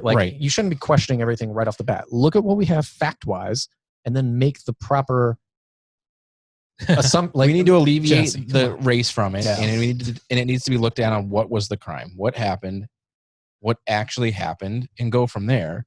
But we want justice for these situations. So, like this, a lot of us went into it blindly, just because of the actions on what a few people have said. Yeah, but we didn't have any evidence to back it. Yeah, we can jump the gun on things. I think with the race, with these racial issues, like we want to defend and we want change, but you have to have all the information before we can make a decision. And I think we were kind of wrong in how we jumped at it initially too, because like you said, you want to see that change happen. Yep. Because racism is super prevalent and it's shitty and it should end. And it's easy to assume very quickly that something was done based on race and to attack that. Yep. But if you're wrong, you've got to be able to take that step back and be like, okay, this was not a racial thing. Yep. And even like in our first discussion about it, like it was in my head. I'm like, why is he jogging in cargo shorts? Right. Why is this even like? Yeah. But you're kind of walking on eggshells. But if I ever said that, like a week and a half ago, 2 weeks ago, I would have been destroyed. Yeah. Now it makes sense with more evidence. You're like, oh yeah, I guess that does make sense. But yeah, as a white right, man or as anybody that's white to question it, you immediately you're immediately going to be under hellfire. Yeah. You're racist. You're a part of the problem. You don't care. You don't understand. And like, I think that's very true. Like, I think that you have to be cautious. And we even kind of said it, like, if we're going to discuss this story, we have to make sure we go into it with caution because we want to be sensitive to what happened, but we also are here to talk openly about it and just base it on facts. It's not emotional or it's not one-sided. And like the very first episode we talked about it, we were all like, fuck those guys. Like they murdered him in cold blood. Yeah. And then evidence starts to come out. And it's like, you have to go based off of that. Yeah. You have to eliminate the race from it. Even though I know that maybe part of it was racial, you have to eliminate that from the conversation and talk solely off the facts of it. I don't think our position on the death has changed. I think it's it's just, we've expanded. We've seen the whole picture now. We still don't think that kid should have died, regardless of anything, hold him down, arrest him, wait till the cops get there, do whatever you got to do. Yep. But, to us now, we see the bigger picture. We see that he's not necessarily innocent, just like they're not innocent. Correct. Absolutely. I don't think any actions justify him dying. Mm-hmm. If in that state they are allowed to make a citizen's arrest based on his actions and the video proves that his actions justify it, then they were in their legal rights to make a citizen's arrest. Yeah. I don't justify him being murdered because of that by any means. I think at that point, both of them were guilty of something, and I still think that they deserve to be punished. But to Jesse's point also, we can't go changing laws or make exceptions just because we want to make a point of it. Like we have to do what's written in that area, and maybe change will come from it. Maybe they'll write a new law or they'll fix the law or whatever. But have you guys seen, we have a whole new, scandal shooting that recently happened about Breonna Taylor. Oh, I did not see that one. She was a EMT and was killed in her own home by a police raid. And so based off of what basically is happening now is you have the police who say they've been looking at this house that her boyfriend had been selling drugs out of. They claimed that they had an undercover purchased drugs there and that they also witnessed another one. So they went to do a no-knock search warrant or whatever. They claim that they did knock and announce themselves. And when nobody came, they finally busted the door and came in after somebody was shot. An officer was shot, and then they went in shooting. So someone shot an officer prior to them going inside? That's the story of the family who's suing for wrongful death. Was this a few months ago? It was a few months ago, but it's now like starting to like this get into the it's getting into like the legal. I think it was February when it all happened. Yeah. That's when the Ahmaud one happened too. And then now the boyfriend did not die. He's the one that's saying nobody said anything. I was defending myself. Somebody comes busting through my door at night. I'm allowed to shoot. I'm working in self-defense. Right. They're saying they did say something, and now it's this giant shit show of did it happen? Did it not? And how do you prove that? Nobody has body cameras? They were in plain clothes. Well, but it was a no knock. Like, I guess it was all convenient. It was all like a operation, I guess. Like, it's all documented. Like it wasn't like two cops just walking down the street decided to go. But yeah, there's no, it's he said, she said, just like how we have now, except for we don't even have a video to go by it. But this girl, who's not even part of it, Breonna Taylor, is now dead. She's dead. She was shot 8 times. Jesus. 8 times? Yeah. And I think, I don't remember how many shots they said they fired, but one of the bullets went through the wall and was in the neighbor's house where there's like a 5-year-old, and there's all this crap everywhere because they're trying to, make the stories either way. You've got one story that's saying, oh, this is a drug house. They're terrible people. They deserve to be, whatever. They shouldn't have been doing that. No. And then on the other hand, you've got them going, well, they should have announced themselves. They're shooting bullets and they're going into other people's houses. They're being irresponsible. And it's just a shit show, just like every other shooting that we've had. Yeah, that's an odd. See, those are the types of things like that story. that make people act out and immediately want to defend things like the Ahmaud case because of that. And that seems sketchy. Like, I got to imagine there's got to have been other ways or times they did that. Like, if they're going to announce themselves, why not just arrest the guy, like during the day or something? Well, like, and follow him and arrest him. But with that no-knock warrant, you don't. I mean, it's a no-knock warrant. It's a thing. You don't have to. You can bust the door down and go in and take people. So it's going to be another interesting thing. But it's one of those things where I read that and I was immediately. It was right after we had gotten through all that Ahmaud stuff, and I'm like, so shit. I want to say that this is wrong, but I'm where not was going to that say at? shit now. I don't know where. I don't. So here's my thing: if it is truly no knock, and they're not required by law to announce themselves or knock, they can just enter your home. You as a homeowner have the right to defend yourself, wouldn't you? You don't know it's a cop. You would think. I know that if someone broke into my house, I'm going to be shooting at them too. And that's what I said. That's the same thing that I said. But that's another thing too, where that's fucked, because that's almost like you're setting that person up to die. Exactly. Like, that's my thought. If somebody comes through your door right now, and me and you both have our guns, and we don't know that they're cops, I don't know why they're coming to get you. Right. Somebody comes running down that hallway or whatever. I'm shooting. I'm going to shoot with you. Ask questions later. Do we go to jail for that? Probably. If I shoot and kill an officer. I mean, because and especially if, like in this case, they say that they purchased drugs there, so they had the reason to get it. But let's say that something happens where I'm not knowledgeable of a crime you're doing, or maybe they think you're doing something that you're not doing. You're doing something, building a deck or something, but they see suspicious packages and they think that maybe you're getting drugs, and they come busting down that door and we haven't done anything, and you kill that cop. Then what happens legally? That seems so super sketchy. So they said that they were fired upon before they went inside the house? They claimed that they knocked, announced that they were there, police open up, whatever. A bullet then came through and struck an officer in the thigh, and then they went in shooting. Where the boyfriend claims that there was pounding on the door, but they didn't announce themselves, and they called out and said, "Who is it?" Because it was at like 12:30 at night. Also, this isn't like 8 o'clock at night or anything. It's dead middle of the night.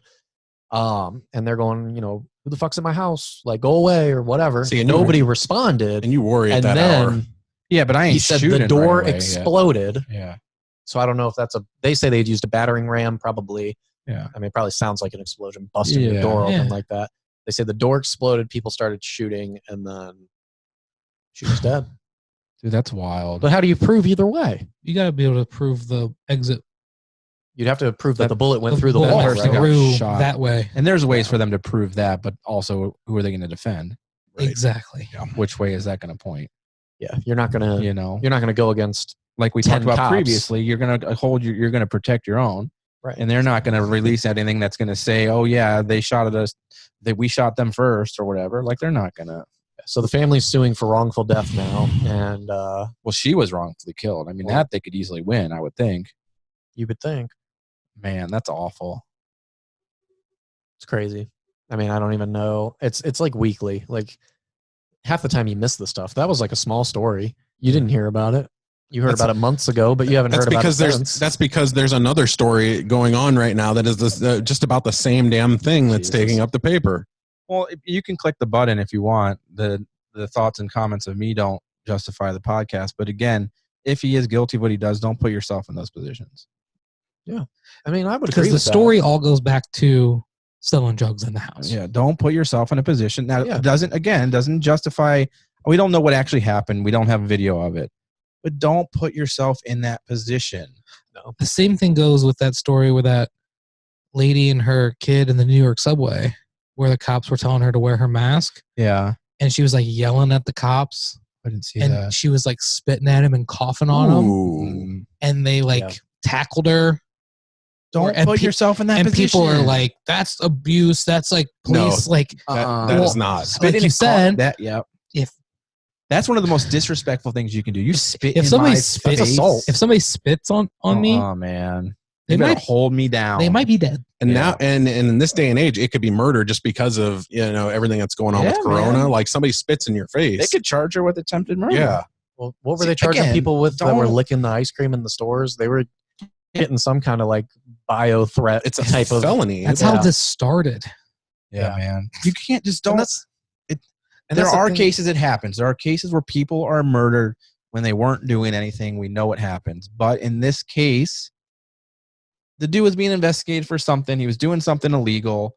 Eventually, it's going to catch up to you. Yeah. Don't put yourself in that position, man. And that's what I was going to say is like when you say don't put yourself in that position, it's not like how when assholes say, well, Tamir Rice shouldn't have been playing with a BB gun. We're not talking about stuff like that where it's that's a kid somebody out playing and it's not illegal and they're doing something that could be seen as suspicious because somebody had whatever thoughts in their head that led to that. Yep. But if you're doing something that is illegal, that is going to lead to your arrest or, I mean, something worse happened in this case because who knows? He wasn't selling weed. They're not banging down doors at night selling weed. If I'm cooking meth in my basement and the cops bust me someday, I can't be mad at them. And that's what it means when you say don't put yourself in that situation. I'm not. Don't be that person that says, well, you know, he shouldn't have been out there playing with a BB gun. Like, it's not the same thing. Just to defend you, because some people jump on people who say that all the time. And I just want to make sure. Well, that's why I said, if you want to hit the disclaimer button, go ahead. But to your point, like, if you know what you're doing is illegal and you're doing it to an extent that you're being investigated, like undercover, you know there's consequences to your actions. You ride the lightning, you're going to crash like thunder, you know? Like,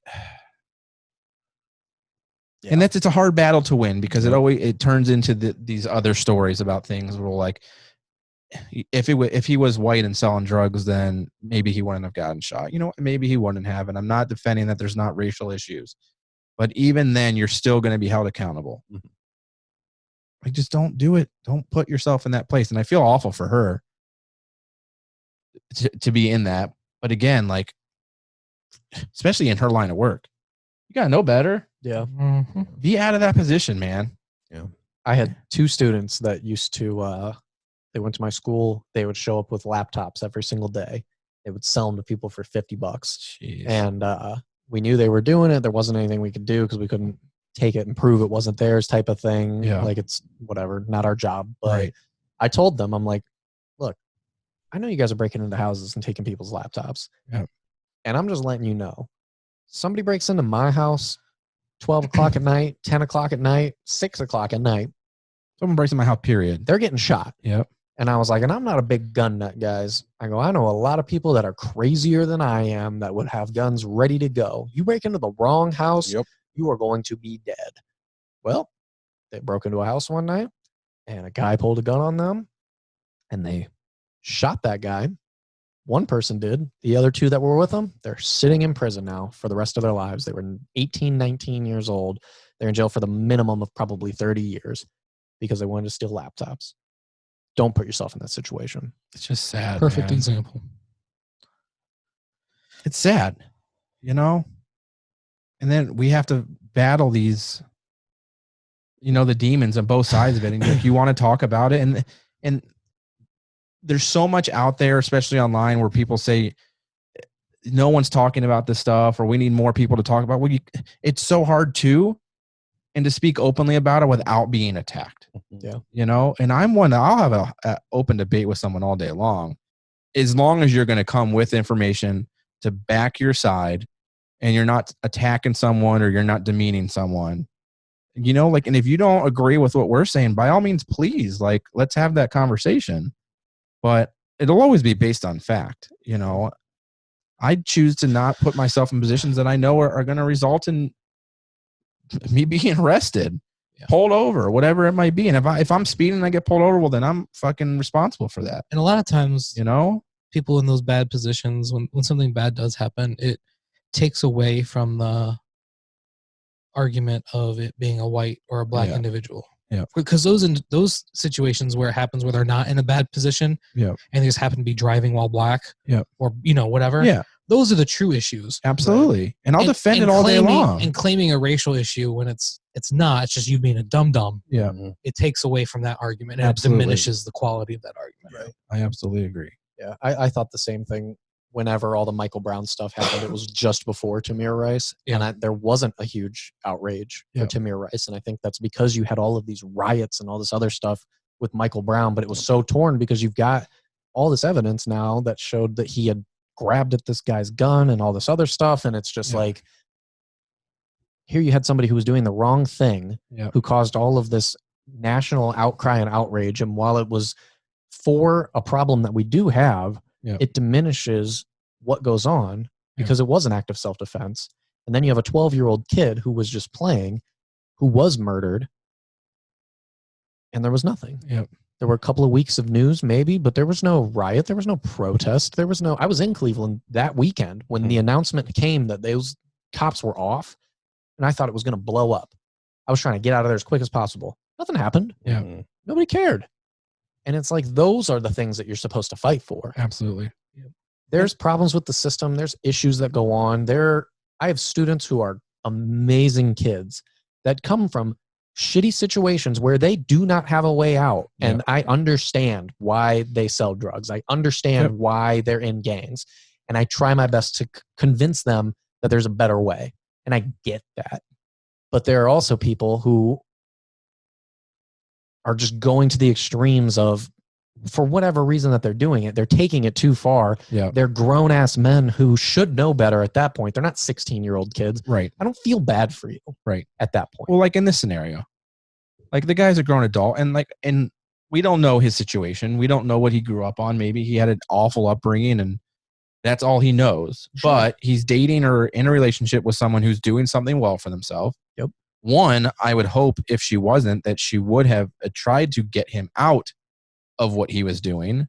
And as an adult, you no longer have that excuse of, I'm a kid and I don't have any other choices. Yeah. If you put in as much effort as you're putting into doing this illegal activity into doing something positive, I'm sure you would find some opportunity. And again, I cannot relate. I'm not going to try and act like I can relate, but it's so hard to have that conversation. And I think that not that we have to prove anything, but we've shown that we will fight and we will argue for something that we feel is wrong when it comes to race. We did it with Ahmaud. We happened to even jump the gun on that in his defense. Like, I am all for debating and defending things that happen that are wrong. But also to Nick's point, like, we need to not diminish the real true issues over something that has nothing to do with that, just in defense of. Right. And it's an awful story, but it sucks. That kind of stuff sucks. And it's like, talking about it's hard, but I think it does need to be talked about more often. I think open debates need to happen about them, and people need to agree and disagree and come to terms with that stuff. But yeah, great talk. All the hard talks. We've had a lot of those lately. We've had to get serious on this show. We have. We can end it with something positive, though. Do we have anything else for Let's Get Social? No. No? All right, well, let's hop over to Made to Motivate and try and lighten the mood a little bit.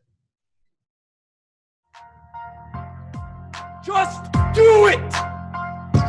Don't let your dreams be dreams.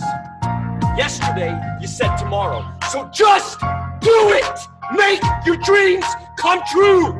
Just do it! It's time for some good news. The world still have any of that? Yeah. Thanks to John Krasinski. We've got lots of good news. So we have two Made to Motivate stories. I'm going to let Nick maybe talk about one. I don't know the details. Pressure's on you, Nick, to talk about LeBron. Or one of you figure it out. But if anybody follows, or maybe you don't, check it out. Some Good News. It's John Krasinski from The Office and lots of other things, but he has a Facebook news network he started. And I pulled a story from him that had been going around regarding the restaurant employee relief fund. And he talked about it on his show, I think it was last week. And Guy Fieri he started this restaurant employee relief fund to help restaurant workers in the industry, restaurants that have closed, or employees, waiters, chefs, whatever, to raise money for them, bring awareness to the industry. And he's raised a ton of money, like millions and millions of dollars. And then John talked about it on his show, and he said he was going to help raise money and donate it to Guy Fieri, and they talked about it. He had Guy Fieri on the show. It was a really cool episode you can check out. And somehow Pepsi got involved. They saw the episode, and they pledged to raise an additional $3 million that they are given to John to donate to the to this relief fund. And it was pretty cool because his daughter, like on the show, you'll see like their sign, like their logo is just a hand drawing that his daughter did that just says SGN and like it's colored all crazy. And that's like their logo and he uses that. So his daughter does like lots of art and stuff. And she actually like recreated the Pepsi logo and Pepsi's putting it on actual shirts and selling them. Yeah, and then they're going to donate all of the money to this fund, which I thought was really cool. So you can actually go on, if you search for Guy Fieri Fund or something like that, I'm sure you'll be able to find it. I'll put the link. There's a place you can go if you don't want a Pepsi shirt. You can go and you can donate directly to it. There's another cause you want to donate to based on like COVID and people needing stuff right now. By all means, do that as well.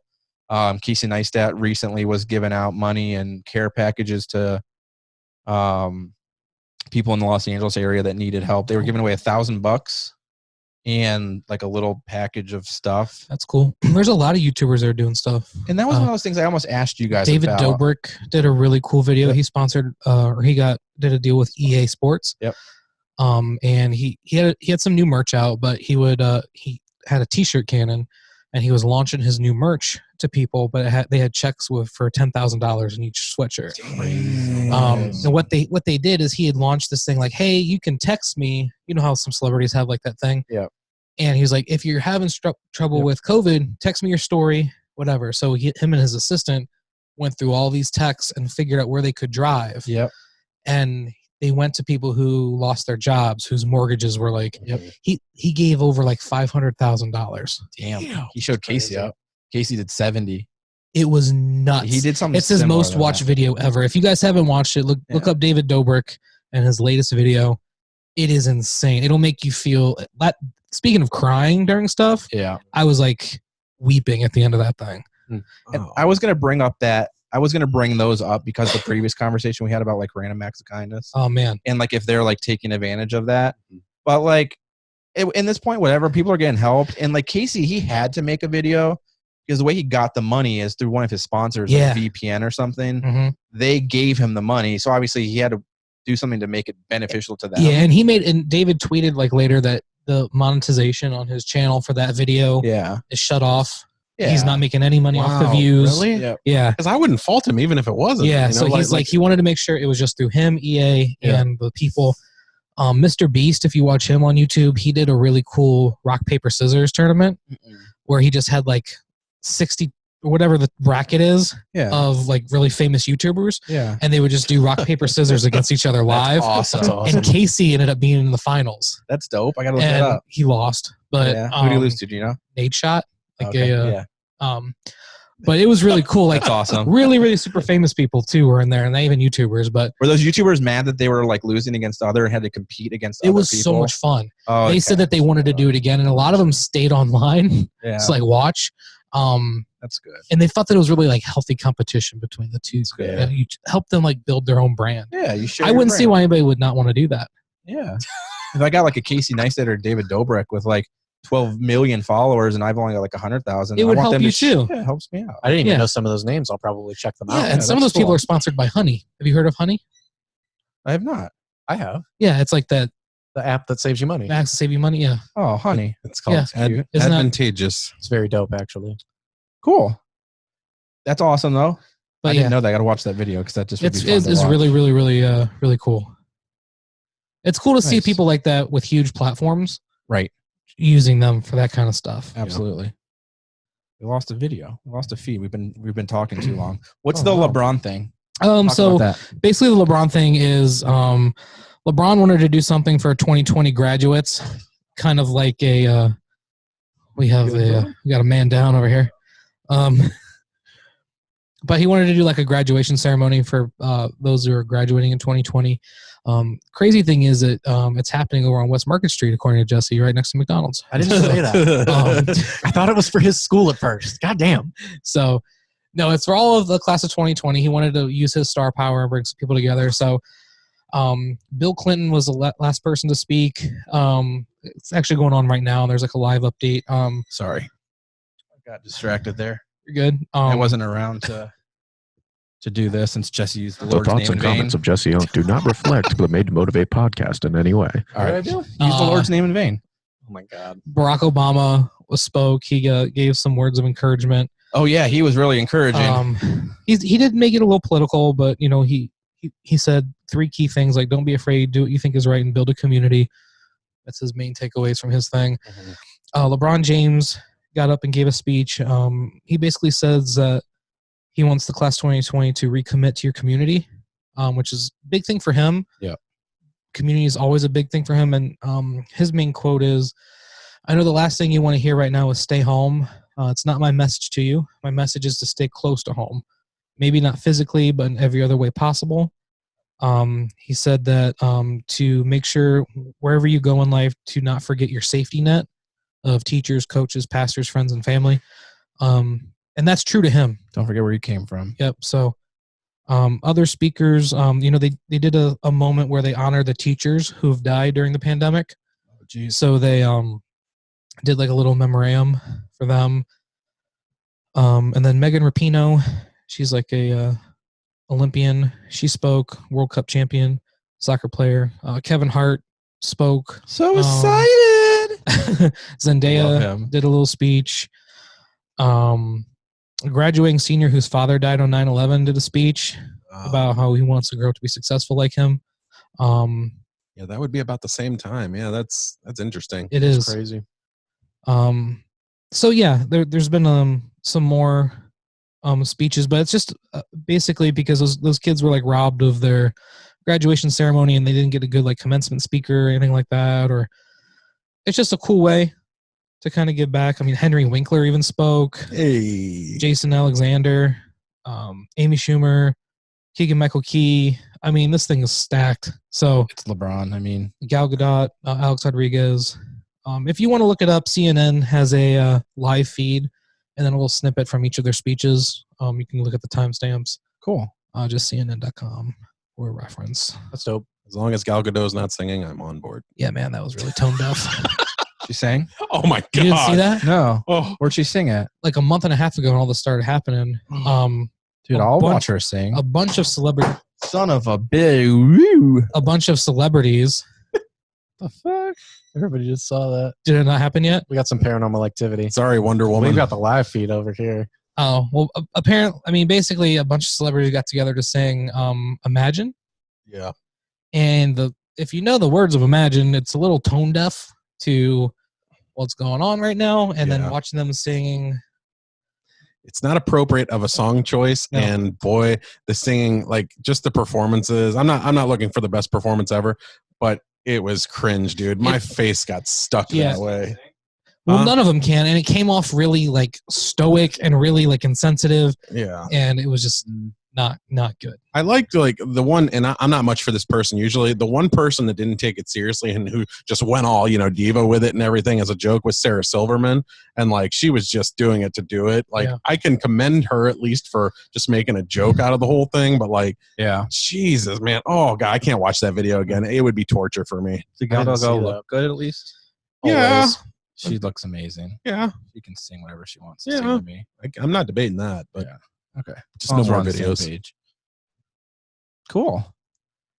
I saw a little parade of cars that were going by, like driving around and celebrating graduates in the area the other day, so that was cool. I got a buddy that graduated today. Me and Jen were driving. Can they do those like silently? Because 75 cars driving by your house honking is really obnoxious if you're the neighbor and you're not the house.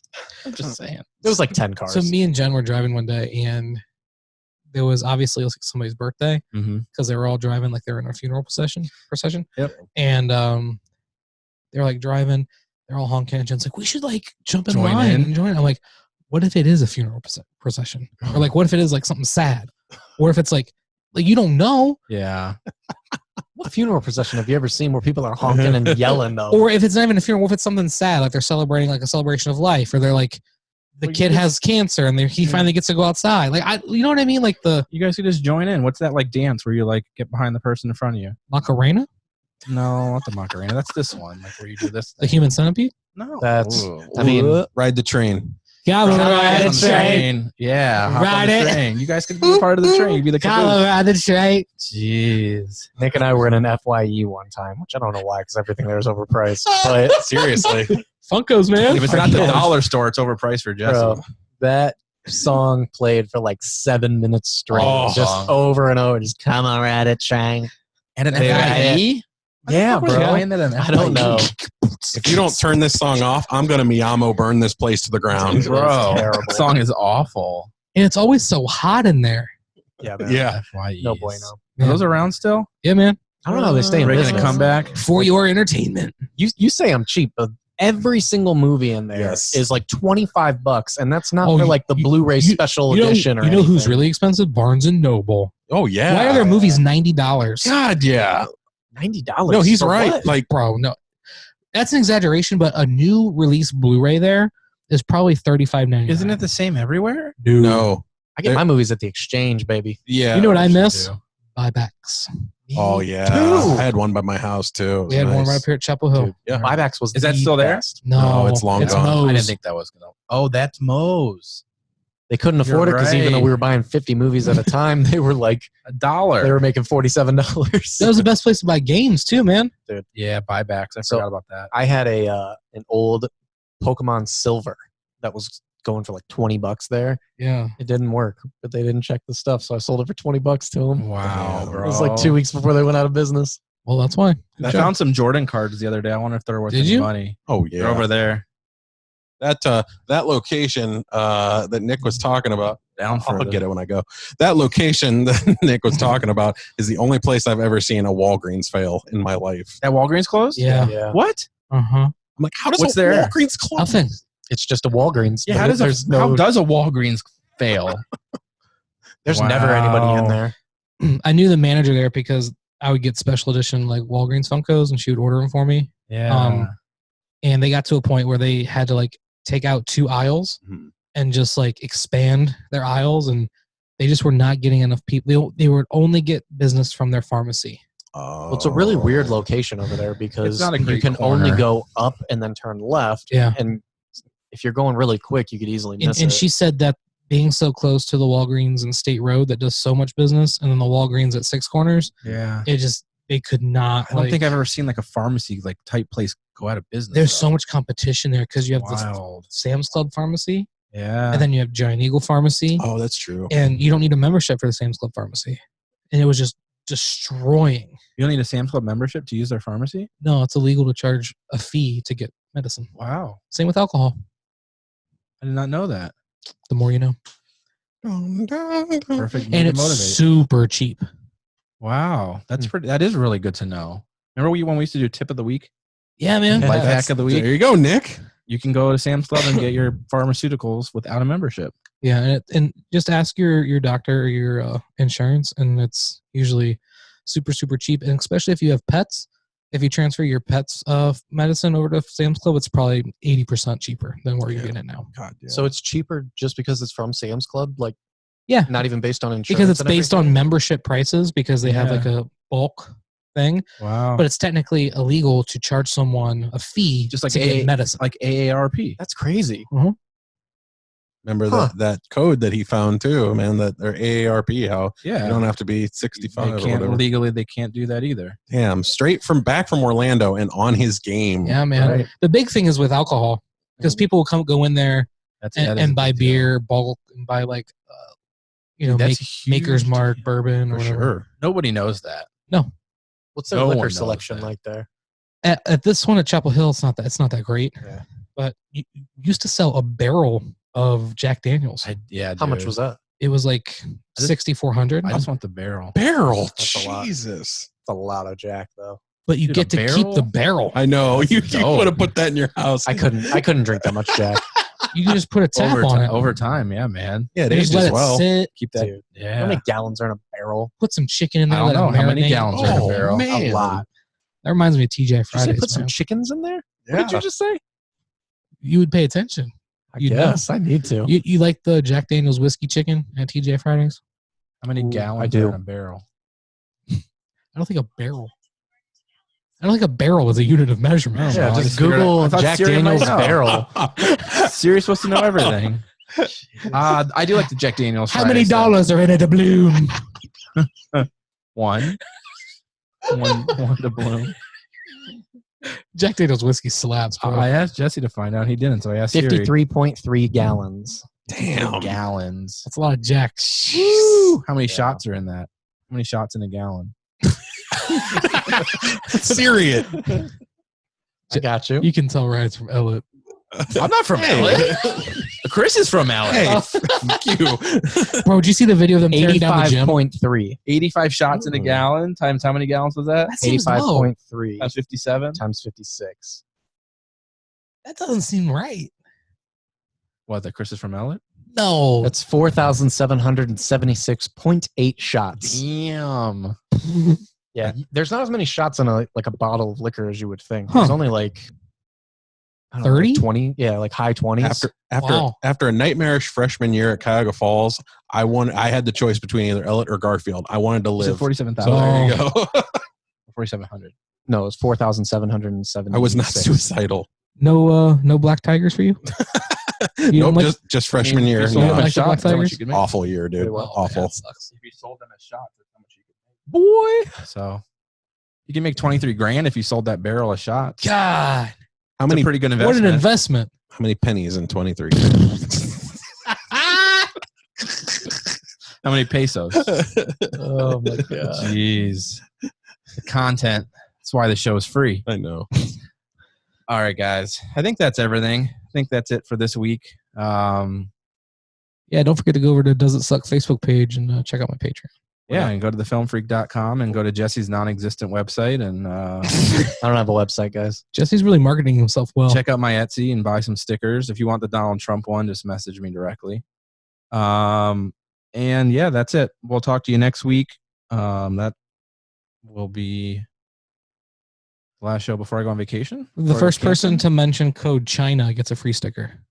Yeah, that's fair. China. That means you've had to listen to this entire podcast and got to this exact point and know that code. That's going to be interesting. Podcast. Oh no, we forgot sports. About to say that. We're back. And we're back. Just kidding. We just wanted to see if you guys were listening. Time for locker room talk. I was just saying that. We should call 45-40. Run, William, run. 20, 50. Iguodala to Curry. Back to Iguodala. Up for the layup. Oh, blocked by James. LeBron James with the rim. This is locker room talk. Going into overtime. Buzzer beater. Yeah. So, damn, we should have brought this up earlier when we were talking about race because this is like feeds right into it, man. The thoughts. The thoughts and comments of Jesse Young do not reflect the Made to Motivate podcast in any way. Well, it does. Speaking of race, The NFL is proposing giving higher draft picks to teams that hire general managers or coaches that are minorities. African Americans is typically what they go with. But If they're Asian. I don't think there's a single Asian coach in the NFL. Well, are they a part of this? There are a couple. There's a Hispanic coach, which is Ron Rivera, and there's a yeah. I don't think there's any Asian coaches. Nick has decided to opt out for the rest of the night. There's like 2 Asian players in the NFL, and one of them is a kicker. that's not what I'm talking about. What are you talking about? All right. So I don't know. So I don't know about that. How do you feel about that? No, I think I don't agree My with that. kicker on Madden is Asian. Is he? Rigoberto Sanchez. But he's Asian. Oh, My reason why I don't agree with it is because, Promoting the divide. well, in addition to that, you'll be hiring minorities, but it's not for a reason that's genuine. You're doing it for draft picks or compensation of some part, and that's not what equality is all about. Yep. It's just like how I don't agree with the Rooney Rule either, which No. is the fact that you have to interview a person of I color don't either. before you hire a coach. Is that affirmative action? Because it's literally every single time somebody gets fired, they always hire some black dude comes in for an interview Mm-hmm. instantly, and then they know if you're the first person interviewed, they're probably not going to hire you. They know you're the fulfillment of the Rooney Rule, Yeah. and then they move on. Mhm. And Yeah. I've always felt like that was wrong. It's disrespectful to the person that you're using to fulfill something, but it's Yeah. also it's dumb to do that. If you're the right person for the job, then fine. There are some great minority coaches. Mike Tomlin is Tomlin's one of my them. 5 favorites. Yeah. Yes, Ron Rivera, he's coach of the year. We know why they do it. and I get why they do it, but I think it's demeaning. Wait, Ron Rivera. Ron Rivera won Coach of the Year with Carolina when they went 14-2. What minority is he, though? He's Hispanic. Oh, is he really? Yeah. I had no idea. His name's Rivera. But like Jesse said, they usually go with African Americans. You know what I meant. Jesus. But, Straight to the head of the line. But like, it's just stupid because now you've got two things where one, you're either going to try to hire these people so that they end up getting a higher point or higher draft grade. Yeah. But if they're not the right choice for the job, you're going to screw your team. But then in the other breath, you've got people who, if you're a successful team, if you're the Patriots who have gone on, been dynasty, if you're the Steelers or the Ravens who have consistently been, this great team, you might benefit because like the Steelers, if they hire a Mike Tomlin, who's a great coach, now they're getting double benefits for making that hire. I don't know. I think it the whole happens thing elsewhere. It happens in like police academy, fire academy. I know it's off sports topic, but like if you get extra points just for being a minority. So if you are Caucasian and you score 100% on your test, it's the maximum points you get. Well, you get like if you were military, you get points. If you but you get for sake of argument, say 100. But everybody would get those points. But if you scored on your test 100% and an African American scored 90, so they're less fit for the job. Yeah, they get a like 20-point bump. So because they were 110, just to make up for the possible discrimination they might find. So because they're 110 now, they would get it over someone more qualified for the job. I don't like that this rule came out 1 year after we lost Jason Garrett, the Cowboys. We had Jason Garrett for a decade. He's mentally challenged. What did we get? The ring. Jeez. Not race, man. But so I do understand because they do. I understand why they do it. I know unfortunately there still is racial issues and they might not get hired. Yeah. But I think it's demeaning to the role. I think it's demeaning to the person. Yeah. Too. Like, so if my thing is like, it doesn't sit well with me either for the same reasons all you guys said, but like, what alternatives could they do? I don't know. That's what I'm saying. And like, that's what I tried to think of something. Yep. And I literally, because I literally cannot think of anything else that wouldn't come up with the same exact problems that we just said. You just have to be the best candidate, man. I mean, that's really it. Unfortunately, though, we know, race is an issue still in society. Yeah, sure. But there are a lot of minorities that are getting jobs in the NFL already, though. Like Todd Bowles, he's a head coach. He's black. Andrew Berry just got the GM position for the Browns. He's black. Ron Rivera just got hired back again, Coach of the Year, Hispanic. Like, who else? What's the ratio? Do we know? I'm probably not. The ratio is not good. It's interesting to me because I would feel like in football, you would have more minority like leadership roles available than in baseball. Yeah. Or like this is not a thing in other sports. Yeah. And the thing is like you do get a lot of play because the thing is the players are disproportionately black. Mm-hmm. And a lot of them go on to become position coaches and stuff. But you do have a higher percentage of people who never played, who are white, who's comes in through family or through organization or whatever. Like the Shanahans is a great example, who are just a family-run, group of coaches that their sons will probably be coaches one day also. Right. It's disproportionate, but you also have to remember, statistically in this country, there are far less black people also. So it doesn't make sense to have, I don't know what the number is. That's why they're let's say 15% of America is black. Does that sound right? Is it higher? Maybe let's say 20. I have no idea. Even if it's 20%, if 1 in 5 people are black, I'm pretty sure as Caucasians, you're more of a minority overall than the other races in the United States. I don't think so. I think that it's like 60% white people. Really? Yeah, I think it's a lot higher than I don't know. But I really don't know. But either way, for the sake of argument, let's just say that it's 20% of the nation's black. Shouldn't 13.4? What is it? 13.4. And off the top of my head, we named three black coaches. Mm-hmm. So that's 3 out of 32. That's about 10%. It's not that far off from the national average of just per capita. Yeah. I think though I think I understand the purpose, but I think it's odd to now institute, like all of a sudden, why are they making that a thing? But what is the right solution? We can't fix people. Unfortunately, we can't make people not racist. But it's can't been a thing force for a people long to hire time. them either, though. Like even if you incentivize it, let's say that Yeah. somebody does say, because right now they're saying that it could get them the value of up to a 3rd round pick. Now I don't know if that's an added on 3rd round pick or Here's my thing. how that goes. But if you get the wrong person for the job that you hire, Yeah. and you just go, yeah, they're black, I want a 3rd round pick, let's hire that guy. You're screwing your team. Well, if we hired Andrew Barry for that and he gets the 3rd round pick, he's our general manager. Man. He's going to screw us and he's not going to do anything with it. I think that I think they're still gonna want to find the right candidate. But if it's between a African American and a Caucasian coach, and they know, and it's pretty close, and they know if they go with that guy, they're going to get a pick, then it incentivizes them. I don't know. Like, but why now? Yeah. Why all of a sudden did they choose to do that? I honestly think like the NFL has come under, in recent years, they've come under so many negative publicity scandals, like left and right, that any kind of positive publicity, that they're gonna jump toward it. Yeah, I don't know the positive in that. Like, I think it just looks bad though. I think, like, hey, we're gonna bribe you. It doesn't into look hiring. genuine. Yeah. That's a good point. That's like, I agree with what Nick's saying. Like, what is the alternative? But my thing is, would you be happy as a black coach knowing that the only reason that you got the job is because of a stipulation, or a rule? Yeah. To me, I wouldn't take that as. I haven't met a single minority yet that has thought that this was a good idea. They all said that it was disrespectful. I don't think it changes. I don't think it changes someone who's truly racist. That's a good point too.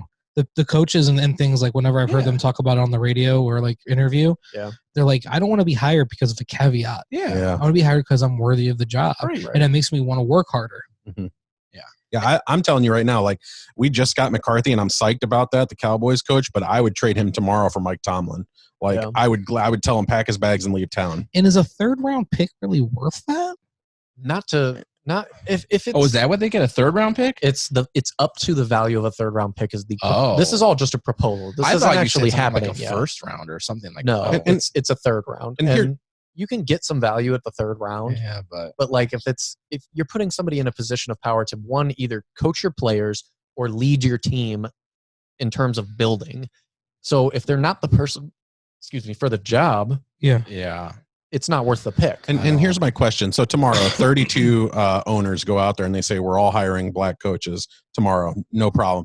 So now is the 3rd round, 64 picks when it comes to the draft. Like, and that's something that's not clear. God.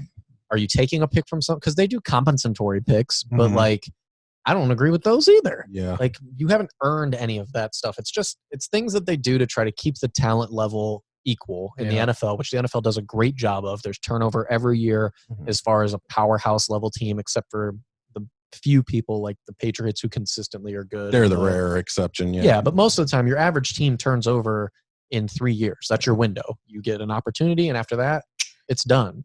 And I just think that, I don't know. And on top of that, if you have minority coaches already, like, let's say you've got 3 that are on your staff. Like, do we get a 3rd round value pick for Andrew Barry? Do the Steelers get one for Joey Porter and Mike Tomlin? So like, don't backdate it. What if they're biracial? Do you get a 6th round pick? That's a good question, though. I mean, like, how far? That's why it's up to a 3rd round. Okay. Does it have to be 100%? Like, that's a good question. I thought so. Andrew Barry's the guy that would know. He's the one playing Moneyball right now. He's like, I'm 16% this, and I don't see this passing. I don't think it will either. But it's just the fact that it even comes up as a proposal, and now it's hit the media. I think it looks worse than the race issues that they've already had at this point. It's a thing that like major sports are doing now is they're taking these proposals that they're thinking about, and they link them to the media. Yeah, they gauge the response, like, and then they do. It's the same thing baseball's doing. Yeah. Like, they leaked that 82 game thing. The players did not agree to it. Yeah. There's no union backing to it. Yeah. And then like Trevor Bauer went on this huge rant about it on Twitter, and it was fantastic. What was he not for it, or was he for it? No, he was under the misconception because people are pissed at him because he's upset about it because it's not for their original agreement. And they're like, well, you make $1.6 million every 2 weeks. What are you complaining about? Yeah. And he's like, that is not the point. The point is we made an agreement. Yeah. Right. And if we have time, I can read his tweet. Yeah. It's a. It just says, because it says, true or false, would you be getting your normal gross paycheck of $1.36 million every 2 weeks? Or would you only be getting $544,000 of your normal 2-week pay? Like somebody tweeted in that. Yeah. Being snarky, like, Right. what does it matter? You're getting $500,000 every 2 weeks anyway. Right. Right. He's like, wrong question. Let's say you're a painter. A client who is renovating apartments says agrees that he will pay you $100,000 this year for your painting services. You agree and you sign a contract. You expect to be paid $100,000. The client then experiences a fire and loses half of their apartments. This is not your fault, but it's not the client's fault either. So you mutually agree that you will accept $50K instead of $100K as a show of good faith. The new contract is signed. Then the client realizes they won't be able to rent as many of their apartments as they originally thought, so they propose that instead of paying you $50K, they'll pay you half of their rental income. You have no idea how much their rental income is, and they won't disclose it. The question then becomes, is it your fault as the painter that the client cannot rent his property? You have done the same quality work and even worked with the client to reflect doing less overall work. Is it fair for the client to now want you as the painter to share the burden of not being able to rent the apartments? Are your services worth less because the client cannot rent the apartments?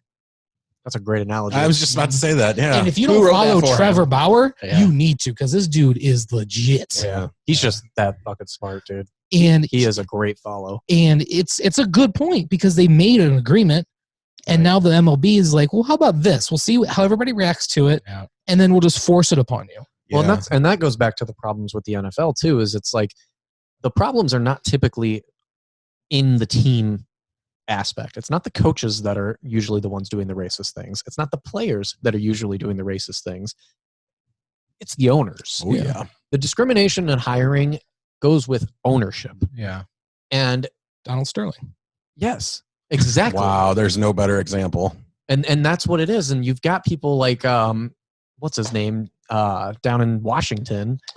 People give him crap about the Redskins Snyder. names, but Snyder's got a slew of other things that have happened. And it's just like, you can't do anything because they run that league. They're not governed by anybody. It's 32 billionaires who then appoint Roger Goodell, who's a millionaire, to lead things that best benefits them in the course of making money.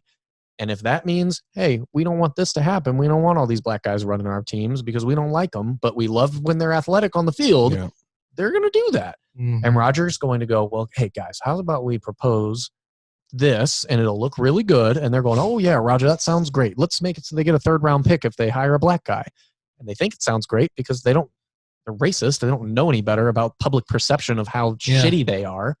And then it comes off worse. It comes off worse than it actually is. Can you imagine for a second if that rule was changed and I said, you know what, instead of a 3rd round, we give you a 1st round tomorrow? Then you would start seeing more people. I guarantee, even as ingenuine as it is, you'd start seeing more owners going like, well, the whole thing is you need to build value around what you think is valuable. If you think a black coach is valuable, make them valuable. Yep. Yeah. Give them some kind of bonus. I couldn't agree more. There's more value in having the right man than there is in any pick that you can get. Because even if you get a 1st-round pick, I would take a Mike Tomlin over some no-name guy who might be okay any day of the week. I would too. Because that's so true. He's got you Super Bowls, which gives you tons of money. And it's just like the Rooney Rule just makes it seem like, yeah, we think that black coaches are important. Yeah. So we're just going to make this rule to make them look like they're important. Yeah. Mm-hmm. You need to do more than that. Yeah. It's just like how like Hugh Jackson had the 2 worst seasons of all time back to back. 1 win and then no wins.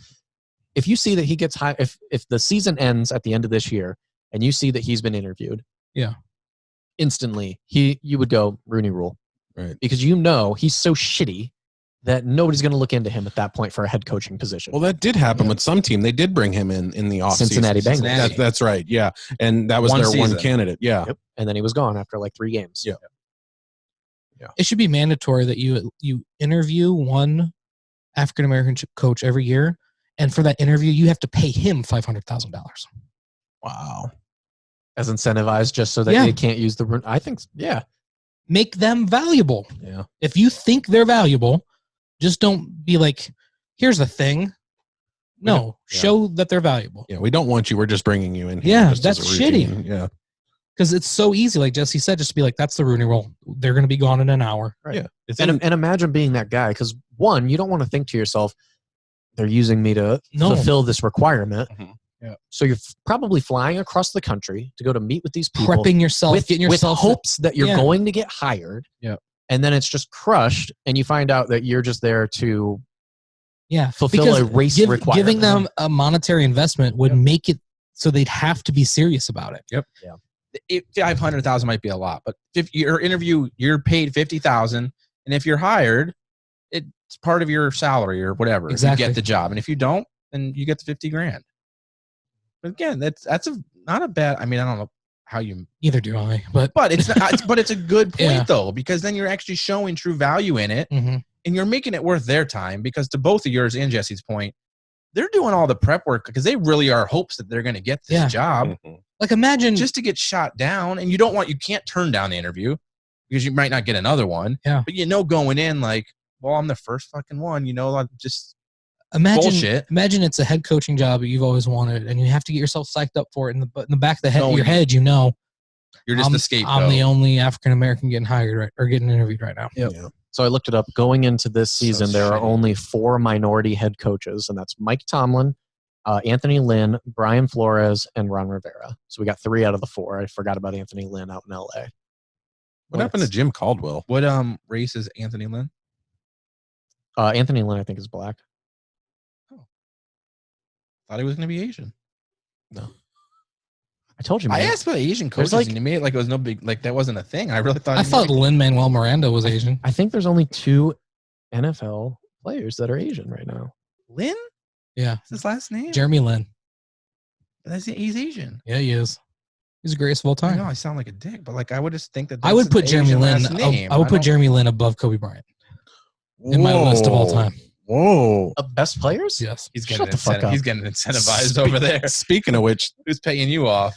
Speaking of which, Jesse, the ESPN came out with that top 74 players of all time in the NBA. Oh, dude. I saw that. Yeah, so obviously we knew who 1 and 2 was going to be. We just didn't know what order, but let me pull Did that they go with list up Michael? real quick. Huh? Who they go with?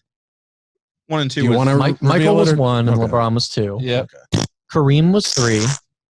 I think that all 3 of those. Kobe was 9th. You can man. Kobe's 10th on mine. We're losing cameras. We're going for so long. Kobe's 10th on mine. Cameras are tanking. I'm gonna have to put banners over these. Chris, it's you and me. We're the lone survivors. Is this one gone? It's gone. Well, this one will always last because it's on the computer. Thank you for sticking with us. You're on the late night cam. You better whip it out, bro. Hey. Thanks for sticking with us. Good Lord. Demonetized. Can you turn that? Bill Russell was 4. That's ridiculous. There you go. Oh, a little less. Go back. Go back. Go back. Go back. Go back. There you go. Nick's back. Hey-o. I can't get the list pulled up for some reason. It There we go. doesn't matter. The content we create. The whole thing was just garbage. So. Like, they had Shaq 10th. Yeah. Shaq was 10th. Allen Iverson above Steve Nash, man. Come We on. got to do a Allen full. Iverson, Let's save it for next week and do a full breakdown of it. Yeah. That's Okay. All right. We'll do a full breakdown of the. The top 10 wasn't terrible, but they had the order all fucked up. We can talk about it on the Facebook. Ryan wants to go cry to the Little Mermaid. Yeah. Well, we had one more thing. I mean, Okay, I'll yeah. do that later. But The last he had one other thing he had on his list. Last thing was 2 NFL players have been charged in a armed robbery. $70,000+ I believe is what they said was taken as far as value goes. DeAndre Baker and Quentin. What is his first name? You just wrote down Quentin, and I don't remember his name. He's a no-name player. That's probably why. But anyway, they turned themselves in today. Allegedly, they were at a party, and argument started, and they pulled out a gun and basically just took this dude's watches and $7,000 in cash and a bunch of stuff from the home, and then left. And so an arrest warrant went out for both of them. People are stupid, man. Like, even if you are That's the big lesson. If I'm fucking making millions as a pro athlete, I ain't doing anything to ruin that. Even if you are the shittiest player God. in the NFL on a active roster, you are making at a minimum about $500,000 a year. That's if you are the 53rd man. Sit my ass on the bench, dude. If you're Just staying in the trouble. if you're a practice squad player, you're just getting beat up on in practice. You're making like $80,000 for an NFL season. I will get you cups of Gatorade when you come over to the sideline and say, "Hi, boys, come on over." Yeah, it's like that Daniel Tosh joke where he's talking about Brett Favre not wanting to retire. He's like, "Yeah, you know how much a backup makes? Like $6 million a year." Yeah. And he just goes down the line. He's like, "I'm playing forever. I'll be 70 years old, die on that field." Why the fuck? One, are you going around with guns in the first place? But two, you get in an argument, so you rob a guy? I mean, Why do you don't need the money? In their defense, a Rolex is probably worth more than 80 grand. It's the same reason why professional athletes smoke weed. He stole an $18,000 Rolex Don't make off of the sense. dude's wrist. The weed. It's just stupid. Like, I understand. I don't get it. Like, I think it's a matter of just they get away with so much already anyway, and they're always willing to test the rules and test the barriers and all that. It's like Craig Robinson getting caught with 1 million pounds of weed. Yeah. What is that? Yeah. Was that Craig Robinson? Yeah. Yeah, we talked about that. It's crazy, man. It's just like, It's silly. Thug life. what 80%, I think it's 80% of all Take dudes NFL out of the hood, players but you can't end take up, the hood out of the end up dudes. bankrupt.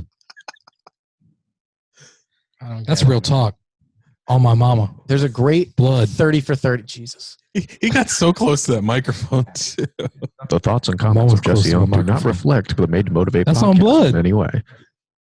30 for 30 film called, I think it's called Broke, is great. I have it. It goes Yeah, I've seen through that. all of the players, what it's like Bernie. for them to go. Yeah, Bernie ain't broke. Mm. Bernie's broke by NFL standards, but he ain't broke. I've seen his house. But yeah, I've seen his it's house. 80% of people, I believe, go completely broke after their Yep. NFL careers. It's $0, and they just blow through it all. Johnny Manziel.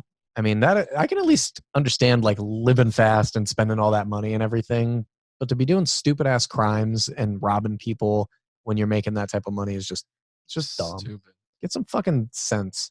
That's the best purchase I ever made was those 30 for 30 documentaries, man. Got them all at my house. Do you? Yeah. Oh, dude, So great. you They want a borrow that VHS? broke one. No, I have them on DVD, smart ass. Where do you get You those? got him on 8. You can order them A-track? on the You just get shop. 'em Yeah, online? I got them on eBay though. Some guy was selling them, I think, for $7. So, yeah, I'll give you 8. I'm not selling them, but you can borrow them. Okay. For $8. Rip 'em. He said he'll pay you $8 to rent them.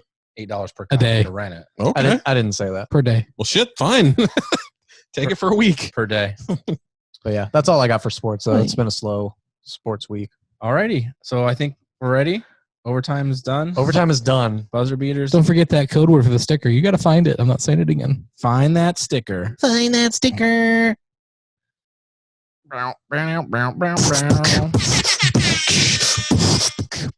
Podcast.